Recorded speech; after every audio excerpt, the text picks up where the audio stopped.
Let's see, I'm gonna pull up the agenda, which is titled Q. Interesting.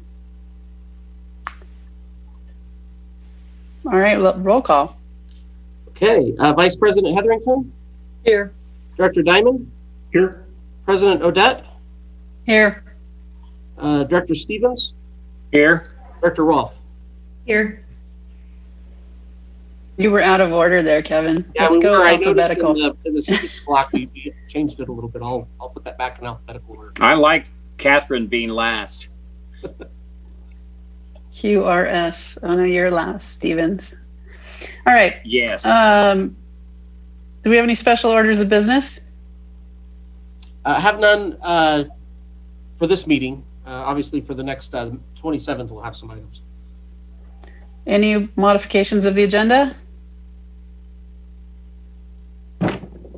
No. Okay. And the public comment is, how is that today? It's only emailed to Lauren, correct? That's Yeah, correct. so public comment went to Lauren, and when we get to those items, we can read that public comment. This would be just for public comment for something not on the agenda. Okay, do we have any of that public comment? I do not. All right, let's jump right in. Part A, overview and review, 45 minutes. Kevin Smith. Yeah, so thank you everyone for coming. We've from a staff perspective, have been working on this for quite some time, and what we wanted just to convey today is this is part 1A of trying to develop this outreach effort process. So we wanted to get this information out to the board and get your thoughts on how best we can communicate this flight procedure work that we want to do to the general public. And so we've kind of broken the meeting into 3 different parts. There'll be this first one, which this first part of the meeting is just to get us all familiar and be able to answer questions and talk about the actual procedure work. Nothing in part A is actually the outreach meeting. That'll be part B and C, but we just want to make sure we answer everyone's questions and go through the flight procedure feasibility study and all of those things. Then we're going to go into part B where we want to take you through what a general meeting would be for the whole public, for everybody be invited to come and hear about the flight procedure work. Then part C would be the fireside chats or the breakouts that we had thought a good way to do that was to break it into regions and get into people's, the areas where people live and chat with them on that. So what we're going to do is Hardy's going to take us through that process. Most of this meeting will be run by Hardy. He did indicate in the email he sent earlier that if you want to send things to the chat box while he's presenting, if you have a thought, that's a good place to collect it. But at the end of each part, we have a Q&A where we can just sit and talk and go through all that too, or you can just write your question down and wait until that part. But a lot of technology running today, so we just ask for just a little bit of patience as we're running lots of different platforms to try and show some pretty technical information. So with that, any questions on anything so far? Awesome. All right, well, with that, I'll turn it over to Hardy. Thanks, Kevin. I'm just going to make a couple quick notes. Emily Pindar is our new Zoom facilitator. So she's going to keep the board pinned up. She's going to enter what people admit into the meeting, etc. So she's there for our help. If you see any errors while we're replaying the content, Director Diamond brought up there was an error in one of the videos. Please make a note and then send them to me. The content is definitely in draft format, so we want to get all the insight we can. Kevin talked about sending chats into the Zoom so that at the end of each of the 3 sections, we can complete a Q&A portion where the board has an opportunity to, in a measured and concise way, address all the content areas they want to talk about. And then again, this is just a start. We can revise these and change these as needed. And also the content is very technical. We tried to distill it down, but that balance between short and sweet and long and protracted, that balance is really up to the board's discretion. So we're asking you, when you look at these videos, just give us an idea of how much content you think will be required to do a great public outreach process. So Katie Franco from Aviatrix is constructing, with Mark's help, all the content in the microsite. We've used a microsite on the tower project before. and also the ADSB project. It's a great way to facilitate content that generally can be directed in any general constituents, pilots, etc. But it's kind of a container for all the different content material, video, written, greenhouse gas emissions, social media in one content area. So I'm going to turn it over to Katie, and she's going to walk us through the microsite. Thanks, Hardy. I'm going to share my screen here. Everyone can see, yes? Nods for yes? Great.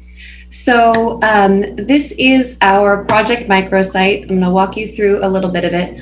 Like the other elements in this program, the flight procedures, uses the same colors, the same fonts, and the same tone as the rest of our communications. So when this is live, flightprocedures.truckee-tahoe-airport.com will host all of the program's videos, documents, and timelines. So I don't have time to show you everything. It's actually a pretty comprehensive website for being a microsite, but I'll walk you through the basics. These are our four main boxes here, share some important elements of the program, like the flight path visuals and the timeline. We've also got opportunities for people to provide their feedback, learn more about the public meetings.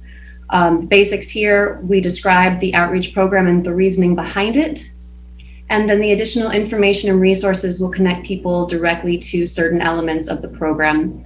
And these can all be adjusted and moved both as you see fit, but also as the timeline changes. So if it's more important here to make this the meeting registration, we can switch that out rather easily.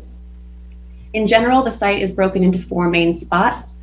Process and oversight contains the why behind the project, as well as some graphics to explain things clearly, the regulations and requirements that the board determined for creating the draft procedures, and then down here, the all of the organizations that participated in it, and then the process timeline. And so this will be revised based on our efforts here today, but we've got the basic layouts already.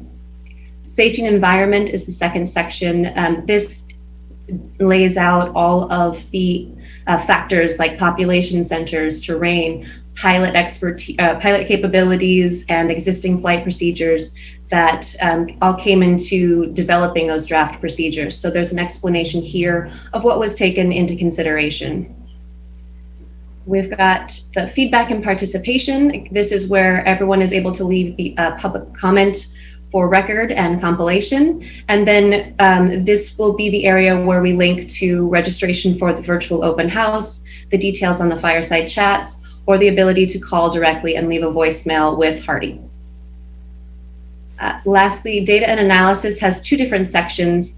This is our document library. We are building it out as more information becomes publicly available. We're adding in more reports as well. We've got the heat maps for arrivals and departures.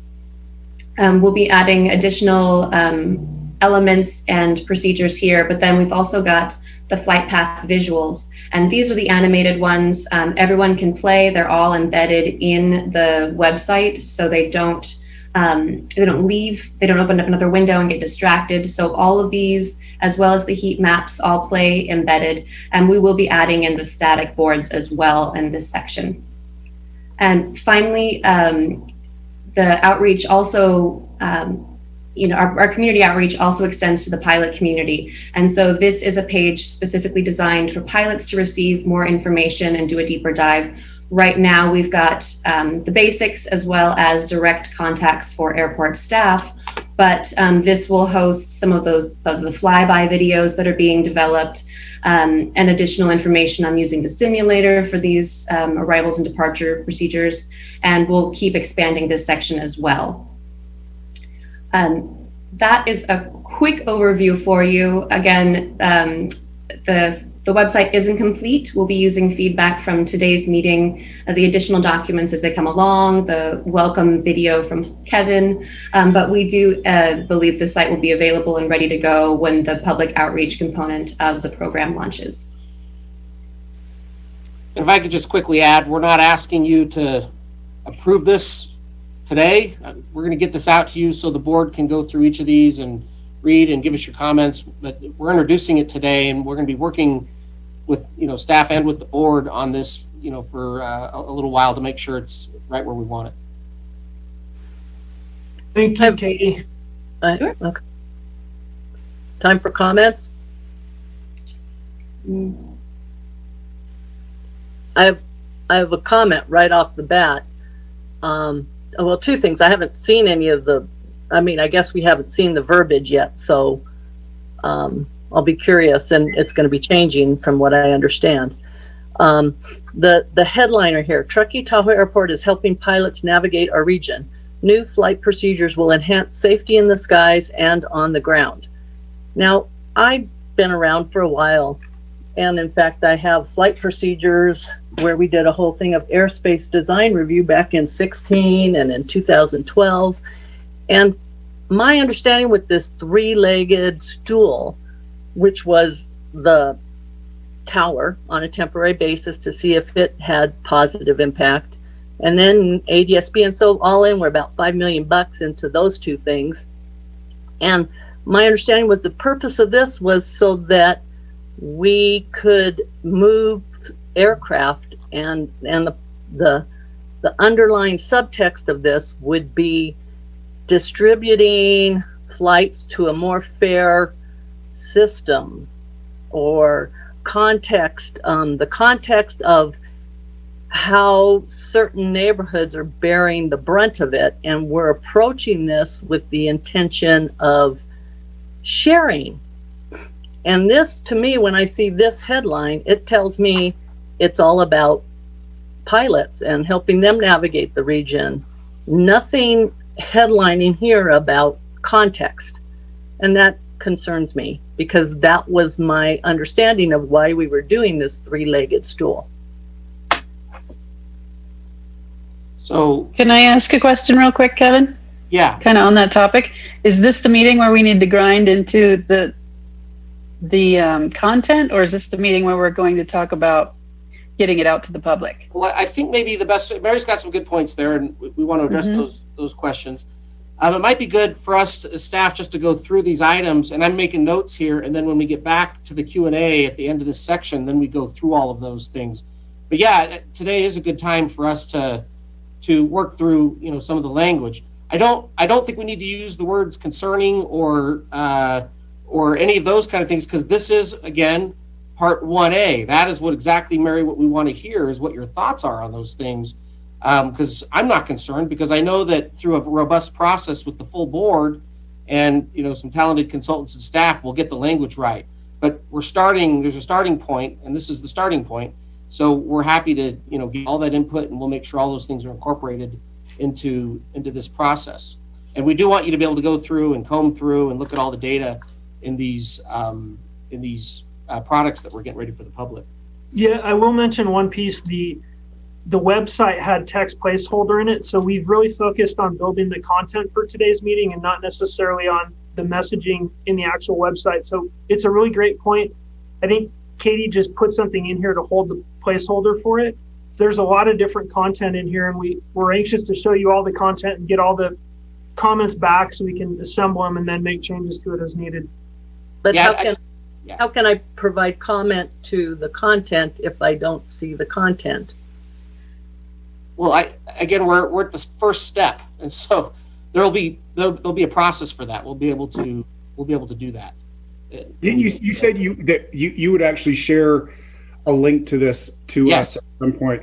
Yeah, because I just think it's beautiful, but I would feel like I don't want to make any comments on content until I can actually go through it page by page and see it. And I just kind of accept it now that there is a website that's going out to the public, and here's draft one of that. And this is yeah, it's a theoretical framework that we're setting up here. Yeah, the content and how we're going to word it. Yes, we got lots of time to just address that.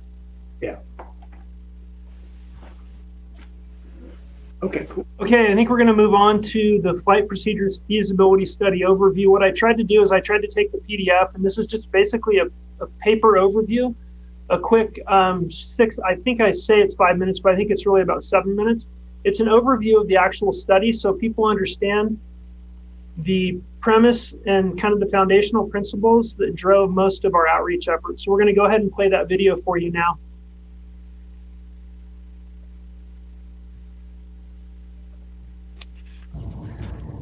I'm going to give you a brief, less than 5-minute overview of the Truckee Tahoe Airport Flight Procedures Feasibility Study completed by Flight Tech Engineering in October of 2020. The board of directors has a copy of this document and it's been posted on our website as well. The objective of the study was to identify routes that airplanes could use to approach and depart the airport that would reduce community annoyance and enhance safety. Truckee Tahoe Airport is surrounded on almost every side by high mountainous terrain, which makes this objective difficult to achieve. And you'll see the document constantly references challenges associated with terrain. The conceptual designs outlined in the feasibility study are notional, meaning that they are just a good idea that's been vetted with technical criteria. And you'll see some of the technical criteria, both tabular and visual, in the form of exhibits located in the feasibility study. If the board of directors and the community feel that the procedures outlined in the feasibility study are beneficial to our community, we can engage with the FAA in the approval process, which may take between 18 and 36 months or longer. I'm now going to walk you through a few highlights within the report. You'll see the table of contents. It's a technically rich document, so it can be useful. Then we come down to the acronyms and abbreviations. Aviation loves abbreviations and acronyms, but you can reference the acronyms here as you'll see them threaded throughout the technical report.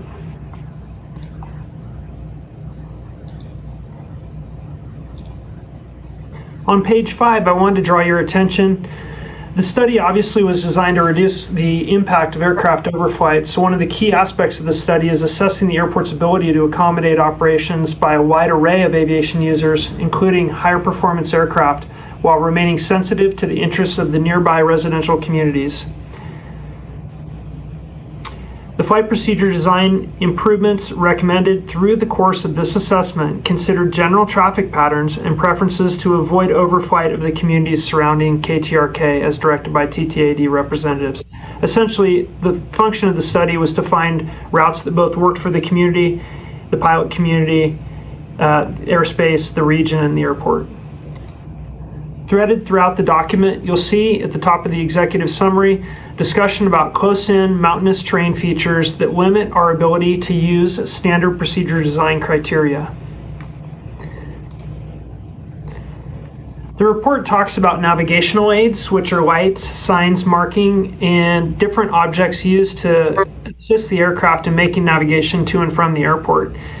If for some reason we get the procedures approved at the level that we hope and we navigate that process, additional investment in navigational aids, signs, lights, and markings will be required to make the actual procedure useful to the airport. The study discusses the current operations, the type of aircraft, the size, the speed of the aircraft, and the type of equipment the aircraft has on board. I wanted to bring your attention to this portion of the study because the entire spectrum of avionics capability is represented here at Truckee. We have large cabin class business jets that have synthetic vision and enhanced vision systems and heads-up displays, while we also have small VFR backcountry aircraft with fairly rudimentary type of avionics. So the common denominator is that the procedures must be designed to accommodate all the users of the airport. On page 11, I wanted to bring your attention. He talks again about the act of deconflicting the flight procedures from the surrounding terrain, and you'll see the area in blue in the little map inset is just kind of a graphic depiction of the terrain that surrounds the airport. On page 12, he begins talking about the departure procedure assessments.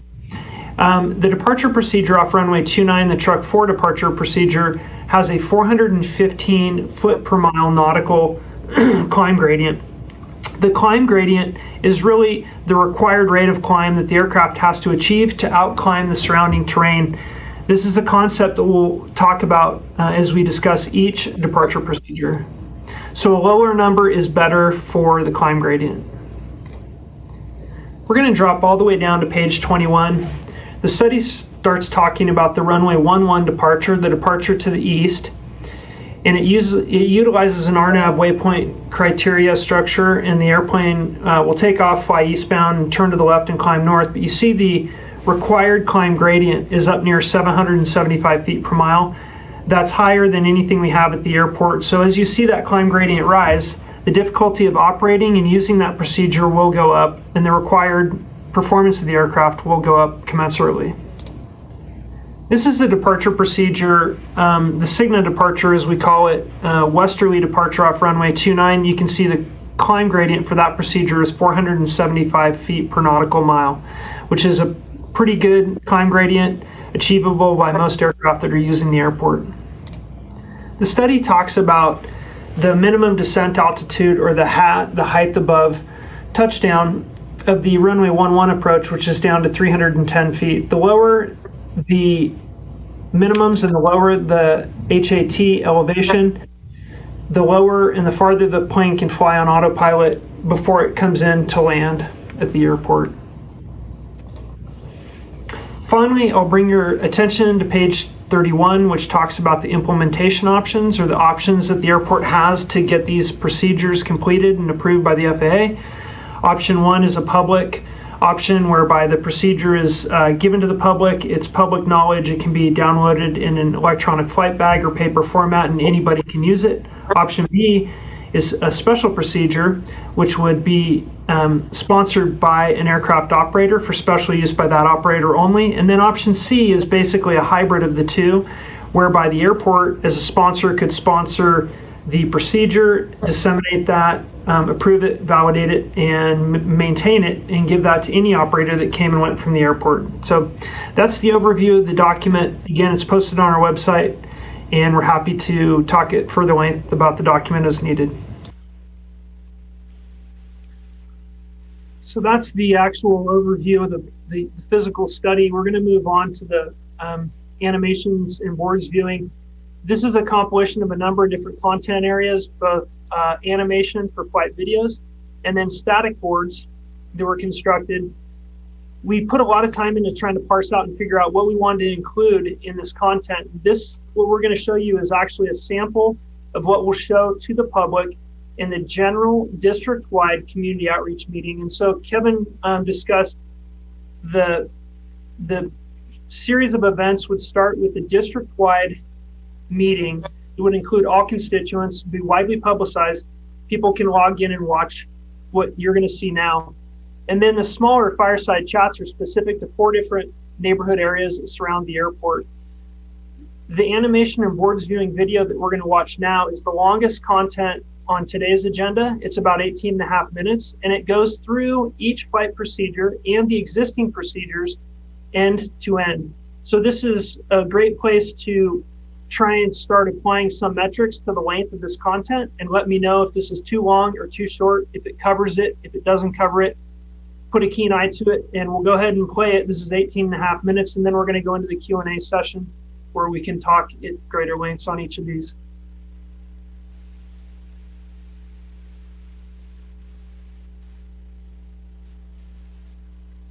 We wanted to walk through the format for the first general Truckee Tahoe Airport district-wide community outreach meeting. 4 other neighborhood-specific meetings will follow this general outreach meeting. Those fireside chat type of meetings will be virtual in nature, and they will encompass 4 general areas surrounding the airport. Neighborhoods north of the airport, south of the airport, east of the airport, and west of the airport. The Truckee Tahoe Airport District has taken the initiative to design flight procedures intended to reduce noise and annoyance and comply with federal criteria while enhancing safety. As the community changes, so does the aircraft flown around Truckee Tahoe. Aircraft have a wide array of performance standards which affect their height, speed, and the flight paths they're able to use. These proposed designs are conceptual. Only the FAA can certify a final flight procedure. In this presentation, the phrase existing FAA means the flight path is currently certified and in use. Proposed FAA means the path is only conceptual and would require FAA approval. Voluntary means the TTAD has requested pilots fly this path to reduce impacts on the community, but there is no formal FAA involvement. Community feedback and board discretion will determine the final project outcomes, such as the creation of new flight paths, the reduction or addition of overflight in certain neighborhoods, and the character of airport operations and their effect on the community. Now we will look at specific static and animated content related to the existing and proposed airport arrivals. On the left, we have the existing runway 11 approach procedure. On the right, we have the future proposed FAA arrival. They don't differ significantly. They both fly over Tahoe Donner, Alder Hill, and Pine Forest. The future proposed arrival does have the aircraft descending to a lower altitude. The existing procedure is moderately used, and we feel that if the proposed procedure were adopted, it would be frequently used. We're going to watch a video of the runway 11 arrival. The animation depicts 3 different aircraft types: a jet, a single-engine turboprop aircraft, a Pilatus Pc12, and a single-engine piston reciprocating aircraft, a Cirrus Sr22. You'll see on the left a legend associated with the noise level. And because this is a gliding approach at altitude descending to the airport, the noise signature is not significant when compared with other procedures like a departure procedure. You can see the Cessna Citation jet approaching over the freeway and then ultimately landing on runway 11.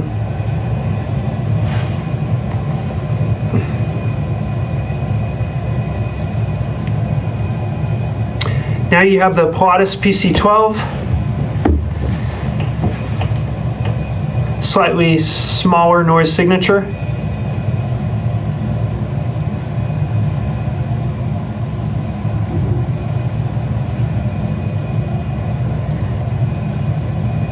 And last, we have the Cirrus Sr22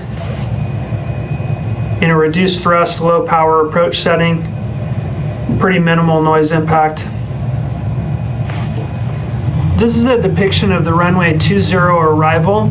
This is the current FAA authorized arrival for runway 20. Aircraft arrived from the north, approached the airport to about 500 feet, and then maneuver visually to land. Aircraft may fly over Glenshire, depending on the point in which they intercept the final approach course. This procedure is used extensively in all weather conditions by all aircraft type, and that includes summer, winter, inclement weather, clear skies, cloudy skies, etc. This is a depiction of the current airport-promoted voluntary arrivals from the east and west to runway 11. Runway 11 is not used frequently. This procedure is rarely used. Visual approaches from the west fly over Gateway, downtown, the rail yard, Marcus Valley Estates, and then aircraft arriving from the east fly over Gray's Crossing, Old Greenwood, Olympic Heights. Some aircraft may fly over Glenshire. This is the current airport-promoted voluntary arrival from the east and west to runway 20. Aircraft arriving from the west fly over Gateway, Pine Forest, Coachland, Gray's Crossing, and Old Greenwood, and then join the approach course for runway 20. Aircraft arriving from the east may fly over Glenshire. The procedure from the west is used frequently, and the procedure from the east is used rarely. This is also used in all weather conditions, as long as it's VFR. Aircraft of most types that are able to use runway 20 would join the visual pattern in this manner. This is the existing and proposed visual approach to runway 29. The existing visual approach on the left flies over Lake Tahoe. We've called it the Lake Tahoe Visual RNAV. And then maneuvers to land visually on runway 29. The proposed procedure would create a feeder fix over Lake Tahoe that guide the aircraft in to land on the westbound facing runway 29. Aircraft fly over Ritz-Carlton and North Star. Both procedures are similar in that fashion. The aircraft may maneuver close to the ground, and the proposed procedure includes a charted fly visual segment. The existing procedure is rarely used, but we feel that if it's adopted, the proposed procedure would be frequently used. We're now going to watch another video that gives you an understanding of the noise footprint and noise contours associated with the proposed runway 29 visual procedure.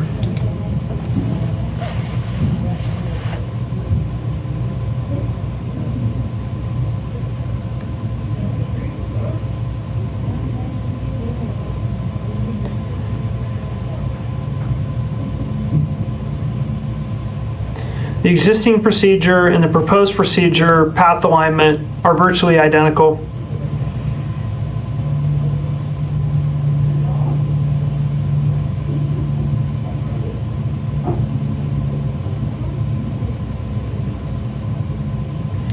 Again, you see a Cessna Citation jet, low thrust, low power scenario, essentially gliding in to land on runway 29.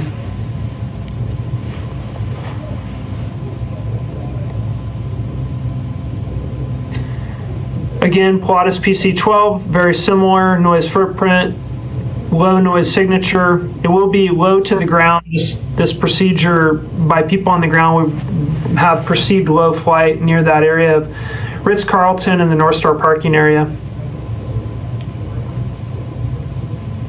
And then you have the Cirrus SR22.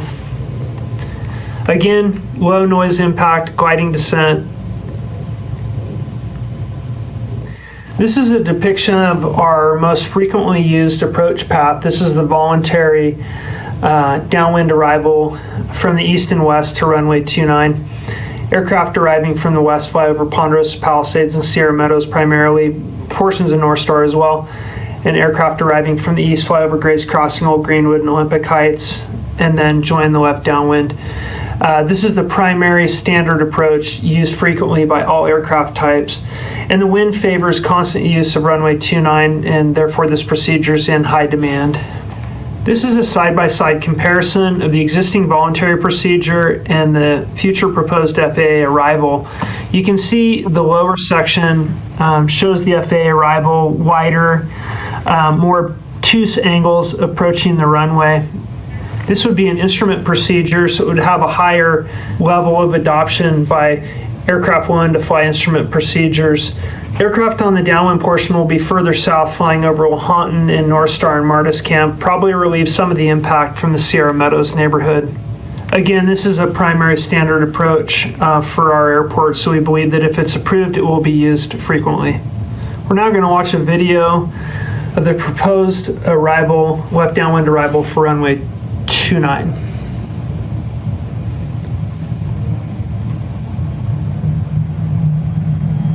That's the existing path. Now you're going to see the overlay for the proposed FAA arrival path. You can see it's wider.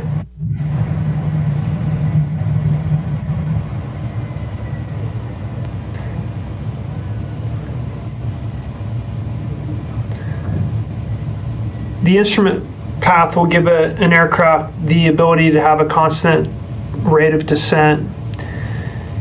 We have again the Cessna Citation 550 jet with the corresponding noise footprint.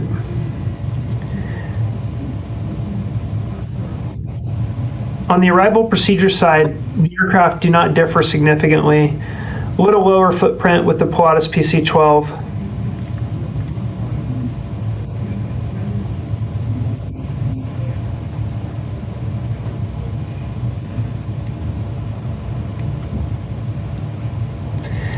Now you have the Cirrus SR22.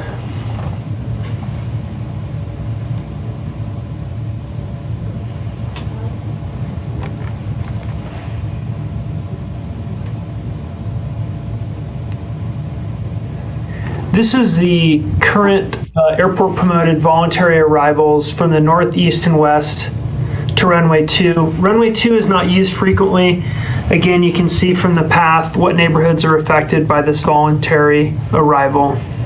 We're going to now move on and talk about the departure procedures. This is the current voluntary visual departure from runway 11. Aircraft depart eastbound, turn left and climb out northbound, and then usually head back to the west. Departing and then turning to the right is not possible due to rising terrain. This is a depiction of the existing voluntary procedure and also the future proposed FAA departure procedure off runway 11. In the new procedure, aircraft will use instrument navigation, not visual reference. Aircraft will fly east to Glenshire and Boca Reservoir. Aircraft may overfly Glenshire, Juniper Hills, Martis Peak, and Russell Valley. And residents in Glenshire may perceive overflight. It does move, if we use this, it could move some of the impacts away from Prosser and Alder Hill, but it may push those into the Glenshire area. Because the wind seldom favors runway 11, both the existing voluntary procedure and the proposed FAA departure procedure, we believe, will be rarely used. We're now going to look at the runway 11 proposed departure to the east.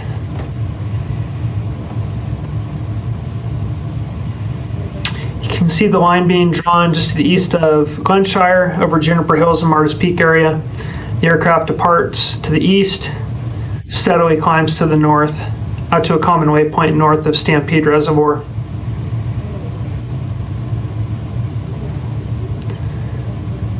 You'll see the noise footprint on the departure side is much more significant. This is a jet Cessna Citation 550 on the departure.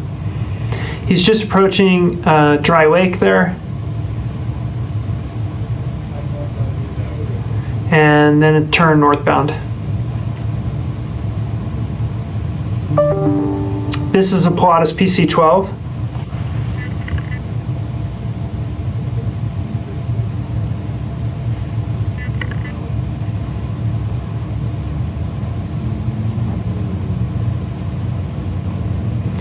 And this is a Cirrus Sr22.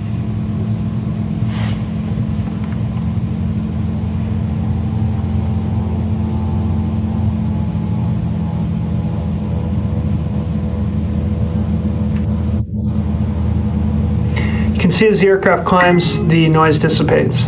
This is the existing FAA departure off runway 2.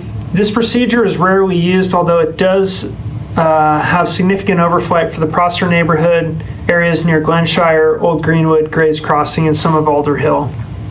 I want to spend a little bit of time on this exhibit. This is the existing Truck 4 departure northbound, which is the primary procedure for getting aircraft under IFR conditions or IFR flight plans out of the airport and into the en route structure. You also see the proposed departure in the lower left-hand side that departs to the west. The existing departure procedure is used by all type of aircraft in all type of weather, both clear and inclement weather.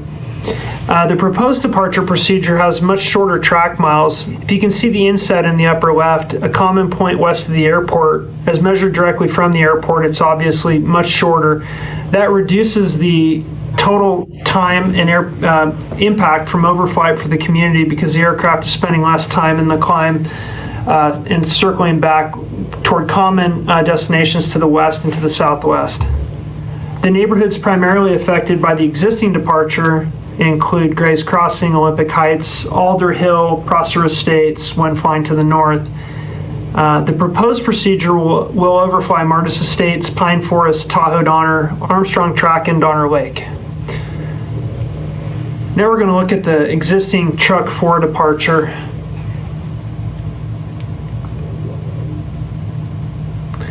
It is a departure procedure, so the final course track of the aircraft over the ground will vary depending on the aircraft speed, the rate of climb, and performance.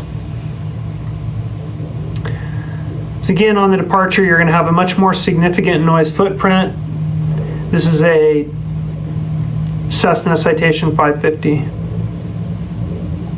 Going up over Prosser Lake View and then up 89 North.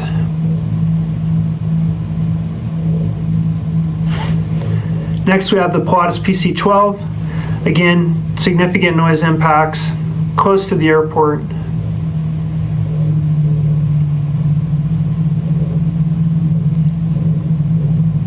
Now you have the Cirrus Sr22.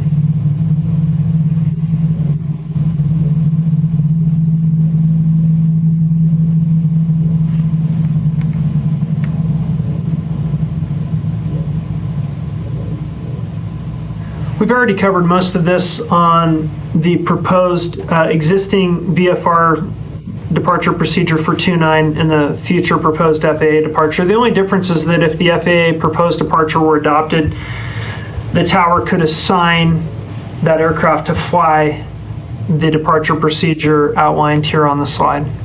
In closing, the final slide, it just has a depiction of the runway 20 departure, which is a left-hand 270-degree turn that overflies the airport westbound and then joins the other departure paths previously outlined in the slides.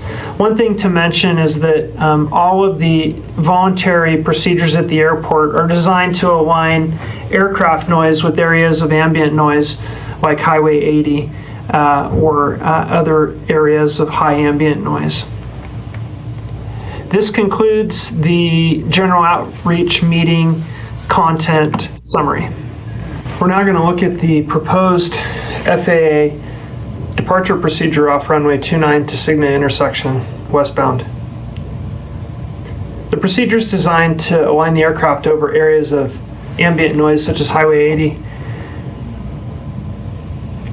Again, we're going to see 3 different aircraft types: a jet, a single engine turboprop, and a single engine piston reciprocating prop. You'll see the noise footprint is more significant on a departure, as we've noted before. The aircraft turn radius and the climb performance associated with the plane will determine its final ground track over the ground, but essentially the path crosses over Martis Valley Estates, areas of Pine Forest, Coyote Moon, Tahoe Donner, downtown Truckee, and Donner Lake. It does shorten the track miles for aircraft that have a final destination in the Bay Area or Southern California areas. We believe if we could assign this departure procedure to aircraft, it would also enhance capacity, which may reduce holding times and ultimately reduce greenhouse gas emissions as well. The aircraft may be perceived low to the ground, as overflight from the ski slope area will look directly across south into the aircraft's path.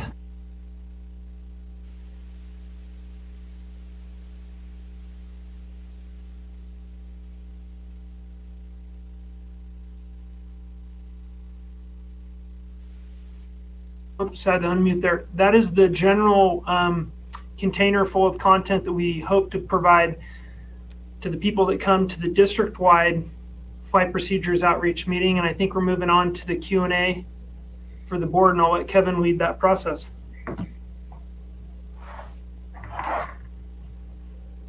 Yes, thanks, Hardy. So as Hardy mentioned, this will be the a component of Part B that we're going to talk about next that we'll be able to show the public. So I guess right now, pause and we can take some comment and ideas from the board, and then we can go to the next part so you can see how we might apply some of that to an outreach meeting. And as Hardy mentioned, we're curious if it's too much, too long. And also, we don't have to accomplish this whole agenda today. If we want to go through and break down some of the slides and go through that portion, we can do that also.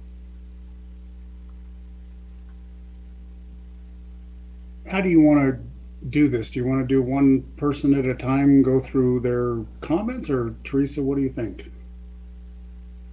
I'm open. Who wants to go first? You want to go alphabetically, Mr. Diamond? I'm happy to go first. Now, I just want to just point out there's an inconsistency in what we're doing here, because now we are talking about content, whereas on the website we were not talking about content. So just to make that clear, that's my understanding of it, right? So we're going through on that perspective here. So I have a few things on here, and I'm just going to go through them all. First of all, I think we're missing a general overview of what we're talking about. What percentage of aircraft are we talking about that will use these flight procedures? Presumably they are IFR traffic, and I feel like in general, we don't get a sense of what percentage of total air traffic we're talking about here. And I know that there's some concerns in the community for folks that have seen this, feeling like when they see these lines, that means that all the aircraft are going to be flying over these particular routes. So I would like at the beginning of the general one to kind of see a percentage, a basic definition of what we're talking about between instrument flight and visual flight, just to kind of get some perspective on that. I would also love to see the animations over the neighborhood segments that are shown in the static PDFs. When we see these different, the map that shows like here's this community outreach meeting and this community outreach meeting, if we could see some context in there with the animations, I think people would have a better sense of which ones they're paying attention to and whether or not they can expect any fallout from them. The other thing is, if the animations could show AGL or above ground level as the airplane is flying by, I think that would help. One of the concerns I've got is as we see the airplanes coming in, we don't have any idea how high they are above the neighborhoods. If they're 1,000 feet or if they're 6,000 feet, and this really does have an impact on what people on the ground would perceive from that. So if it's possible to add approximate AGL, and I realize that's going to differ depending on the aircraft, I think that would give people a sense if they see something going right over their neighborhood and say, oh, but it's actually 2,000 feet above me at that point, it might not be as much of a concern. And like an example I had there is aircraft descend to approximately 500 feet, then visually maneuver to land is a quote from there. And that sounds like they're going to be 500 feet above my house through the entire line. And I just like to make clear to people where we're talking about that. This is just globally on all this stuff. I would suggest using the word might in place of the word may. I know that this is a bit of a semantic thing, but we got like examples are aircraft flying from the east may fly over Glenshire. We also have the aircraft may maneuver close to the ground. These sound like permissions granted by the airport. And if we were to say that an aircraft might fly over Glenshire, we're indicating that it's a possibility, it's not a permission that has been granted by the airport or the tower. And there's a number of situations in the materials where I think that there could be some confusion there. This goes into an audience thing, which I'll talk about at the very end when we go into the general closing stuff. When we use visual RNAV and feeder fix terminology like that in a presentation that's intended for the community, I think people are going to be lost. I think we need to be very, very specific about what we're talking about and not using aeronautical terms when we can avoid the use of those terms. And this is another global structural thing. I would suggest concluding each of the procedural explanations with a benefit summary. What do we hope to accomplish with that procedure? Are we dispersing the annoyance? Are we reducing track miles? The slide about the proposed download arrivals to 2.9 is a perfect example of that. That procedure takes aircraft way away from neighborhoods and takes it around to a different track level, or a track that would be extremely beneficial for the folks in that area where it's currently served. I'd like to see that kind of pointed out to them, because they will rightfully be concerned about other procedures that actually might now be flying over their areas. So I think it's good to make a point of when something is actually moving away from something. The next point is that aircraft models, I believe, should be shown graphically, kind of like we do in the heat map videos. Terms like Cirrus, Pilatus, Cessna 500 aren't going to be meaningful to people who don't really know aircraft. And my further concern about Cessna 500 is if you ask an average person on the street what's a Cessna, they're going to think it's a small airplane. So I'd like to see some abstract into those. And then more generally, I have a question, others can comment on this, whether it's really necessary to show 3 different types of aircraft on the animations. Granted that the noise profile is different, but the noise profile is going to differ between multiple airplanes in the jet class and multiple airplanes in the prop class. So we might just be better off with an average, just showing one airplane flying over there. Others might differ with that. there's a phrase that the wind favors constant use of 2-9. And there's a few references to wind throughout that talks about 2-9 being the favored runway.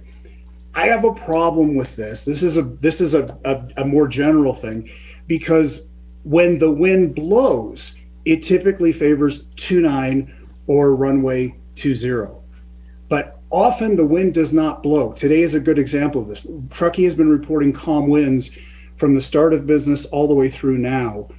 And I think it's important that we not bias a discussion by saying winds, like making it seem like 2-9 always has to be used because the wind favors it. When the wind is blowing, of course, we're all in agreement. We use the runway that is safest, that makes the most sense.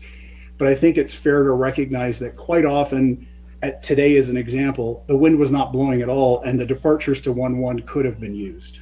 So I'd like just if we could clean that up, that would be great.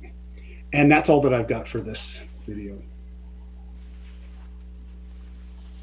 That was awesome. Great. Yeah, good stuff. Quick question, David. Can I ask a quick clarifying question just so I have the right direction? The first one, percent of total traffic IFR versus VFR. Could we show the procedures and then put a numerical reference like IFR, VFR? Could it be a static image? I think it could be. I think that the main concern, the main point is that when you're speaking to people in the audience who are not pilots and they don't understand what VFR means and what IFR means, and the procedures that we're talking about are most specifically for IFR traffic. And because of that, I think it's important for them to know that IFR traffic is a minority percentage of overall traffic at our airport. And for two reasons, I think that's important. One is that if they see a procedure now getting closer to their neighborhood, it's less of a concern because they're thinking, well, this is a minority of the traffic that's flying out. But the other issue, which is, I think, an equally important issue, and it goes back to everything that we've said about ADSB, is that I want the community to understand that VFR traffic, those that are aircraft that are not flying on these instrument flight plans, can still fly virtually anywhere they want to fly. And ADSB will not change that, and these flight procedures will not change that. And I think it's super important that we're honest and direct with the community so that their expectations are not skewed, and so that their fears are not skewed when they look at the flight procedures, thinking that all these airplanes are going to be flying here now. Okay, understood. And then on the neighborhood shaded, on the animation, you'd like to see the shade with it. If, for example, it was a north neighborhood on the Truck 4 area, you want to see a shaded box showing which neighborhoods are encompassed in that procedure? Yeah, because I think you tie in it, and it's partially a graphical thing. When you've got that one map that shows the different outreach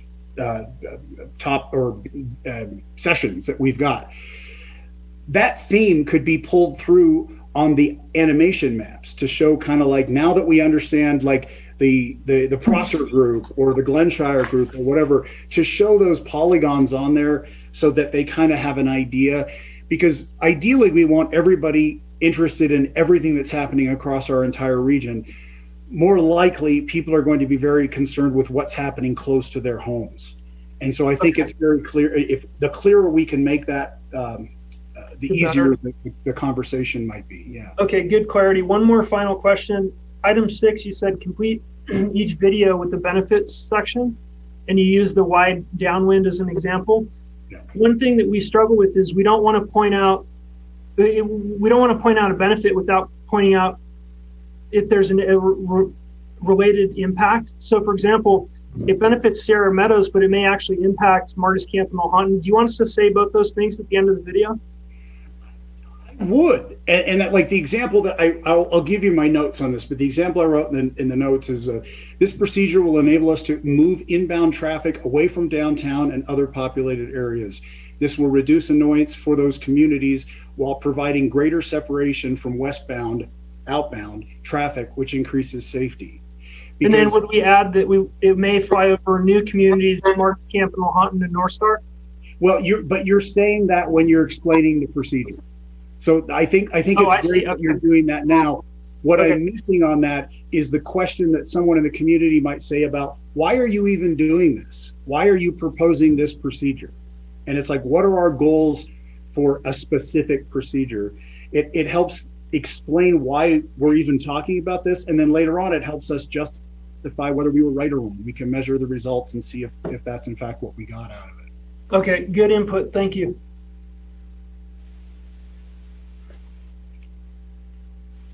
Mary? Okay. In terms of, I made that comment for the other thing, so I won't repeat that now. In terms of the first Vimeo notional, that's great. When you said there, we're trying to not have overflight over the neighborhoods. I think we need to be clear that everybody's going to be feeling overflight. This is a method of sharing the load. So, we're not going to, we don't want to give the impression that anybody is not going to be experiencing it. Right now, everybody experiences it, but certain neighborhoods experience it in more depth. And that's the context where I bring up the heat maps, because I think that is critical to be showing what is happening now, because we do have that information in the summertime. And again, it goes to the discussion was that the idea is distributing this, and that ties into the wind aspect.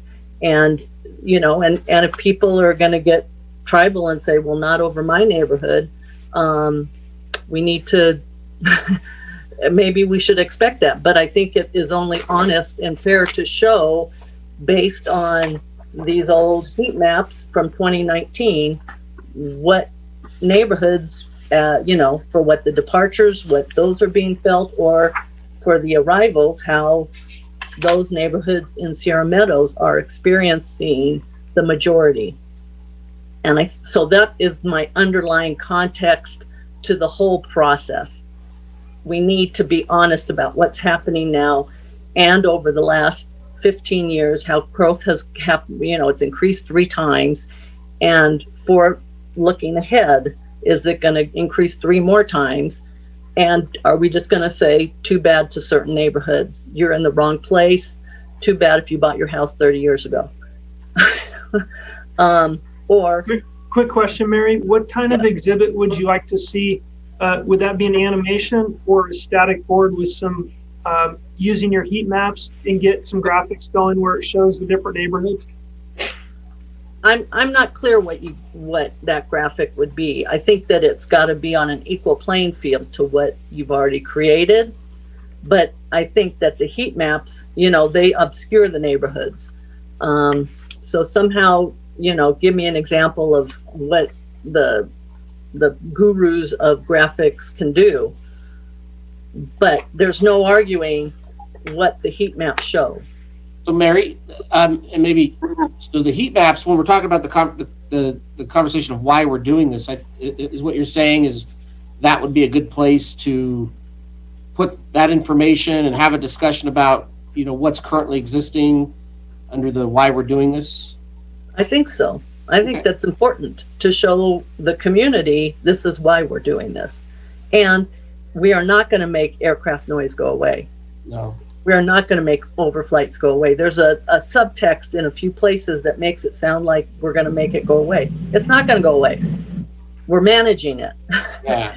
And part of managing it is sharing it. Unless the community comes back and says tough schmaltz, right? I mean, yeah. And we as a board say, well, okay, I guess we accept that. Or do we manage it for everybody's benefit and cost?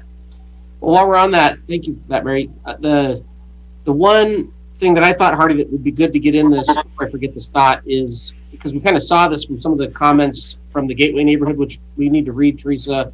Maybe at the end of the Q&A, we'll do the public comment that we received. But there's some impression that we're going to get rid of Truck 4 and replace it with this other one. And as Hardy and I were talking today, the Truck 4 is never going anywhere because it's got the steep, or the smallest climb gradient. Our one of the reasons we're doing this is to add a second one. So if you're going west or south, you take this route. If you're going north or east, you take this other one. And then that's where you get into, I think, what Mary's talking about, where we're dispersing that out. Might be a good thing to include. So So that's one is, the underlying reason why we're looking at this and why this three-legged stool. I mean, because the tower's in place, ADS-CB is in place. The idea was that then we could direct traffic, because without it, we couldn't. Although NetJets did develop their own special coming in over the lake. That is an existing arrival onto 29. Going back to the report that, the initial report, there was a confusing piece on page 12 where you talk the obstacle departure procedure. You highlight these particular sections. Aircraft that utilize this ODP are expected to comply by climbing on runway headings of 400 feet height above runway before turning. Our existing NAP, and then the last sentence of that is departures from runway 2 require a climb gradient of 415, whereas runway 29 requires a climb gradient of 500. So off of 2, it's actually a lower climb gradient, but it's a shorter runway. But the ones going off 29 are turning before they hit 400 feet height above runway. So some clarification in this, because I've had other people read this and they were like confused because why, that was the NAP that was created to go to truck 4.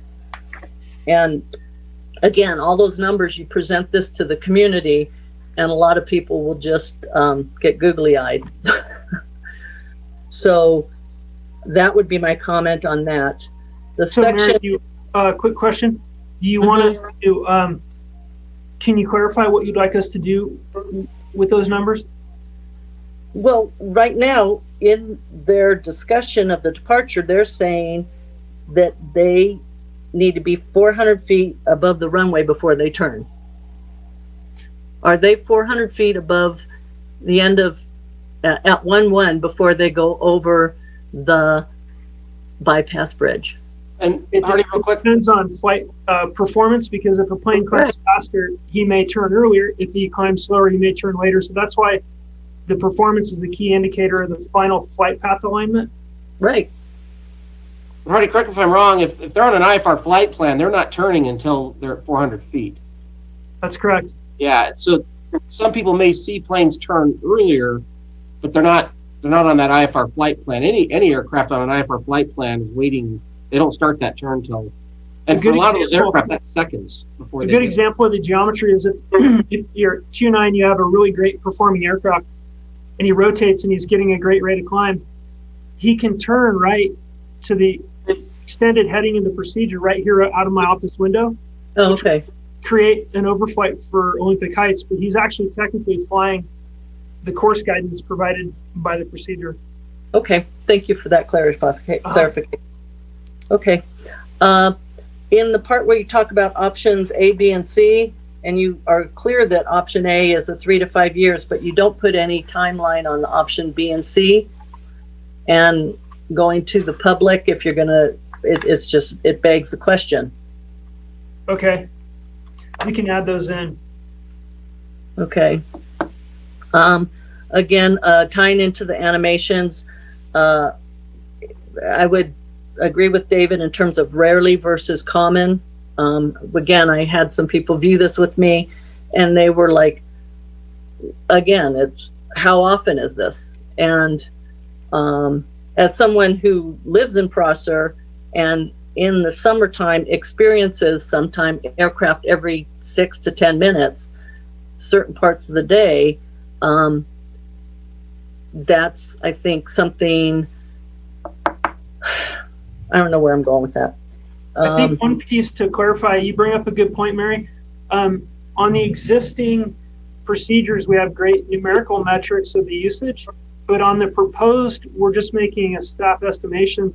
And I did that through runway 29, the Lake Tahoe visual RNAV. So currently it's used very rarely because of the alignment and the rate of descent. But we think if it's an actual IFR procedure, it would be used more frequently. And our goal is actually to get the aircraft into that zone for approach. So would it be okay if we use numerics for the existing procedures and staff estimations for the others, or do you want us to use some basis takeoff for a numerical reference for the things that haven't occurred yet? Kind of like we would use for a master plan. I would think you would want to use the as is, and then we can, and the overall discussion point would be, this is where it is now in this presentation. I mean, with always and somewhere in the front end saying, we have to be honest that it's increased 3 times in 15 years. And do we, again, that goes to the honesty of this is where it is now. This is where we're building from. Does that make sense? I'm not clear. Yeah, I think it does. I think what you're getting at, Mary, and it kind of coincides with what David's saying, is we need to do more with why. It goes back to Simon Sinek, that book we read years ago about people don't buy what you do, they buy why you do it. So just what we're doing is flight procedures, but people need to understand why. And I think how we've had increases in traffic, how our community's growing, and here's kind of the impact from some of the heat maps that we've seen of how flight procedures have been concentrated, and saying here are some solutions that we're trying to come up with to help address some of these things. Yeah, we have a video too. We had an opener video that we were going to make to roll all that up. You'll see it in the next static exhibit. We didn't make it for this presentation. Okay. I think that the club map also is of a beneficial at the front end, maybe in that front end presentation. It shows the mountainous areas. It shows the airport influence area. Okay. And again, there's, I pulled up the reason I asked about upcoming, yeah, there it is. In terms of, the Pistons are, 16,000. They're half of our flights, and the neighborhoods that they most impact are different than the neighborhoods that the jets impact. And that also ties into the underlying discussion. And to me, it's like it's all glomped together.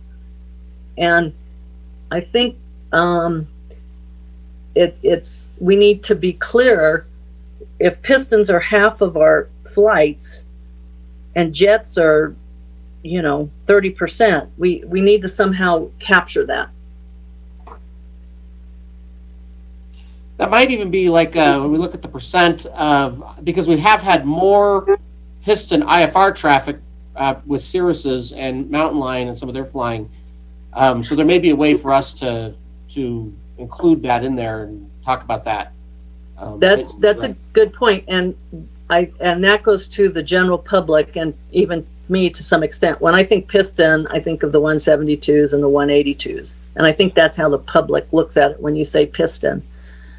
A Cirrus is a different noise signature, in some ways more similar to a jet than a Piston aircraft. I hear people say, the Pistons are fine. I mean, some people don't mind the Pistons because they're just kind of background noise and they're really bothered by the jets. Other people say, I don't mind the jets, they're up and gone, but the Pistons just stick around forever. Yeah, it's true. But a Cirrus is more like a jet in that it's up and gone. It's got high performance. And again, that ties into the underlying approach to how we're dealing with this. It's good. Okay. Okay. Again, I would concur about the winds. Really being clear when we say only 2.9 because of winds. We have to be very clear that there's oftentimes there's no wind. And this goes back, criminy, this goes back to calm wind discussed when you were on ACAT. Yeah, we can remove the wind. I just want to be clear, if people ask why there are so many operations on the Truck 4, it's because it's the biggest runway and it has the most favored winds during most of the high operation times. So I think it would be fair for us to tell that story. It tells why aircraft are over in that neighborhood. Well, and nowhere are we discussing that it's the longest runway. That needs somehow to happen. You know, That's a good and so point. you have SOPs by companies that say take the longest runway.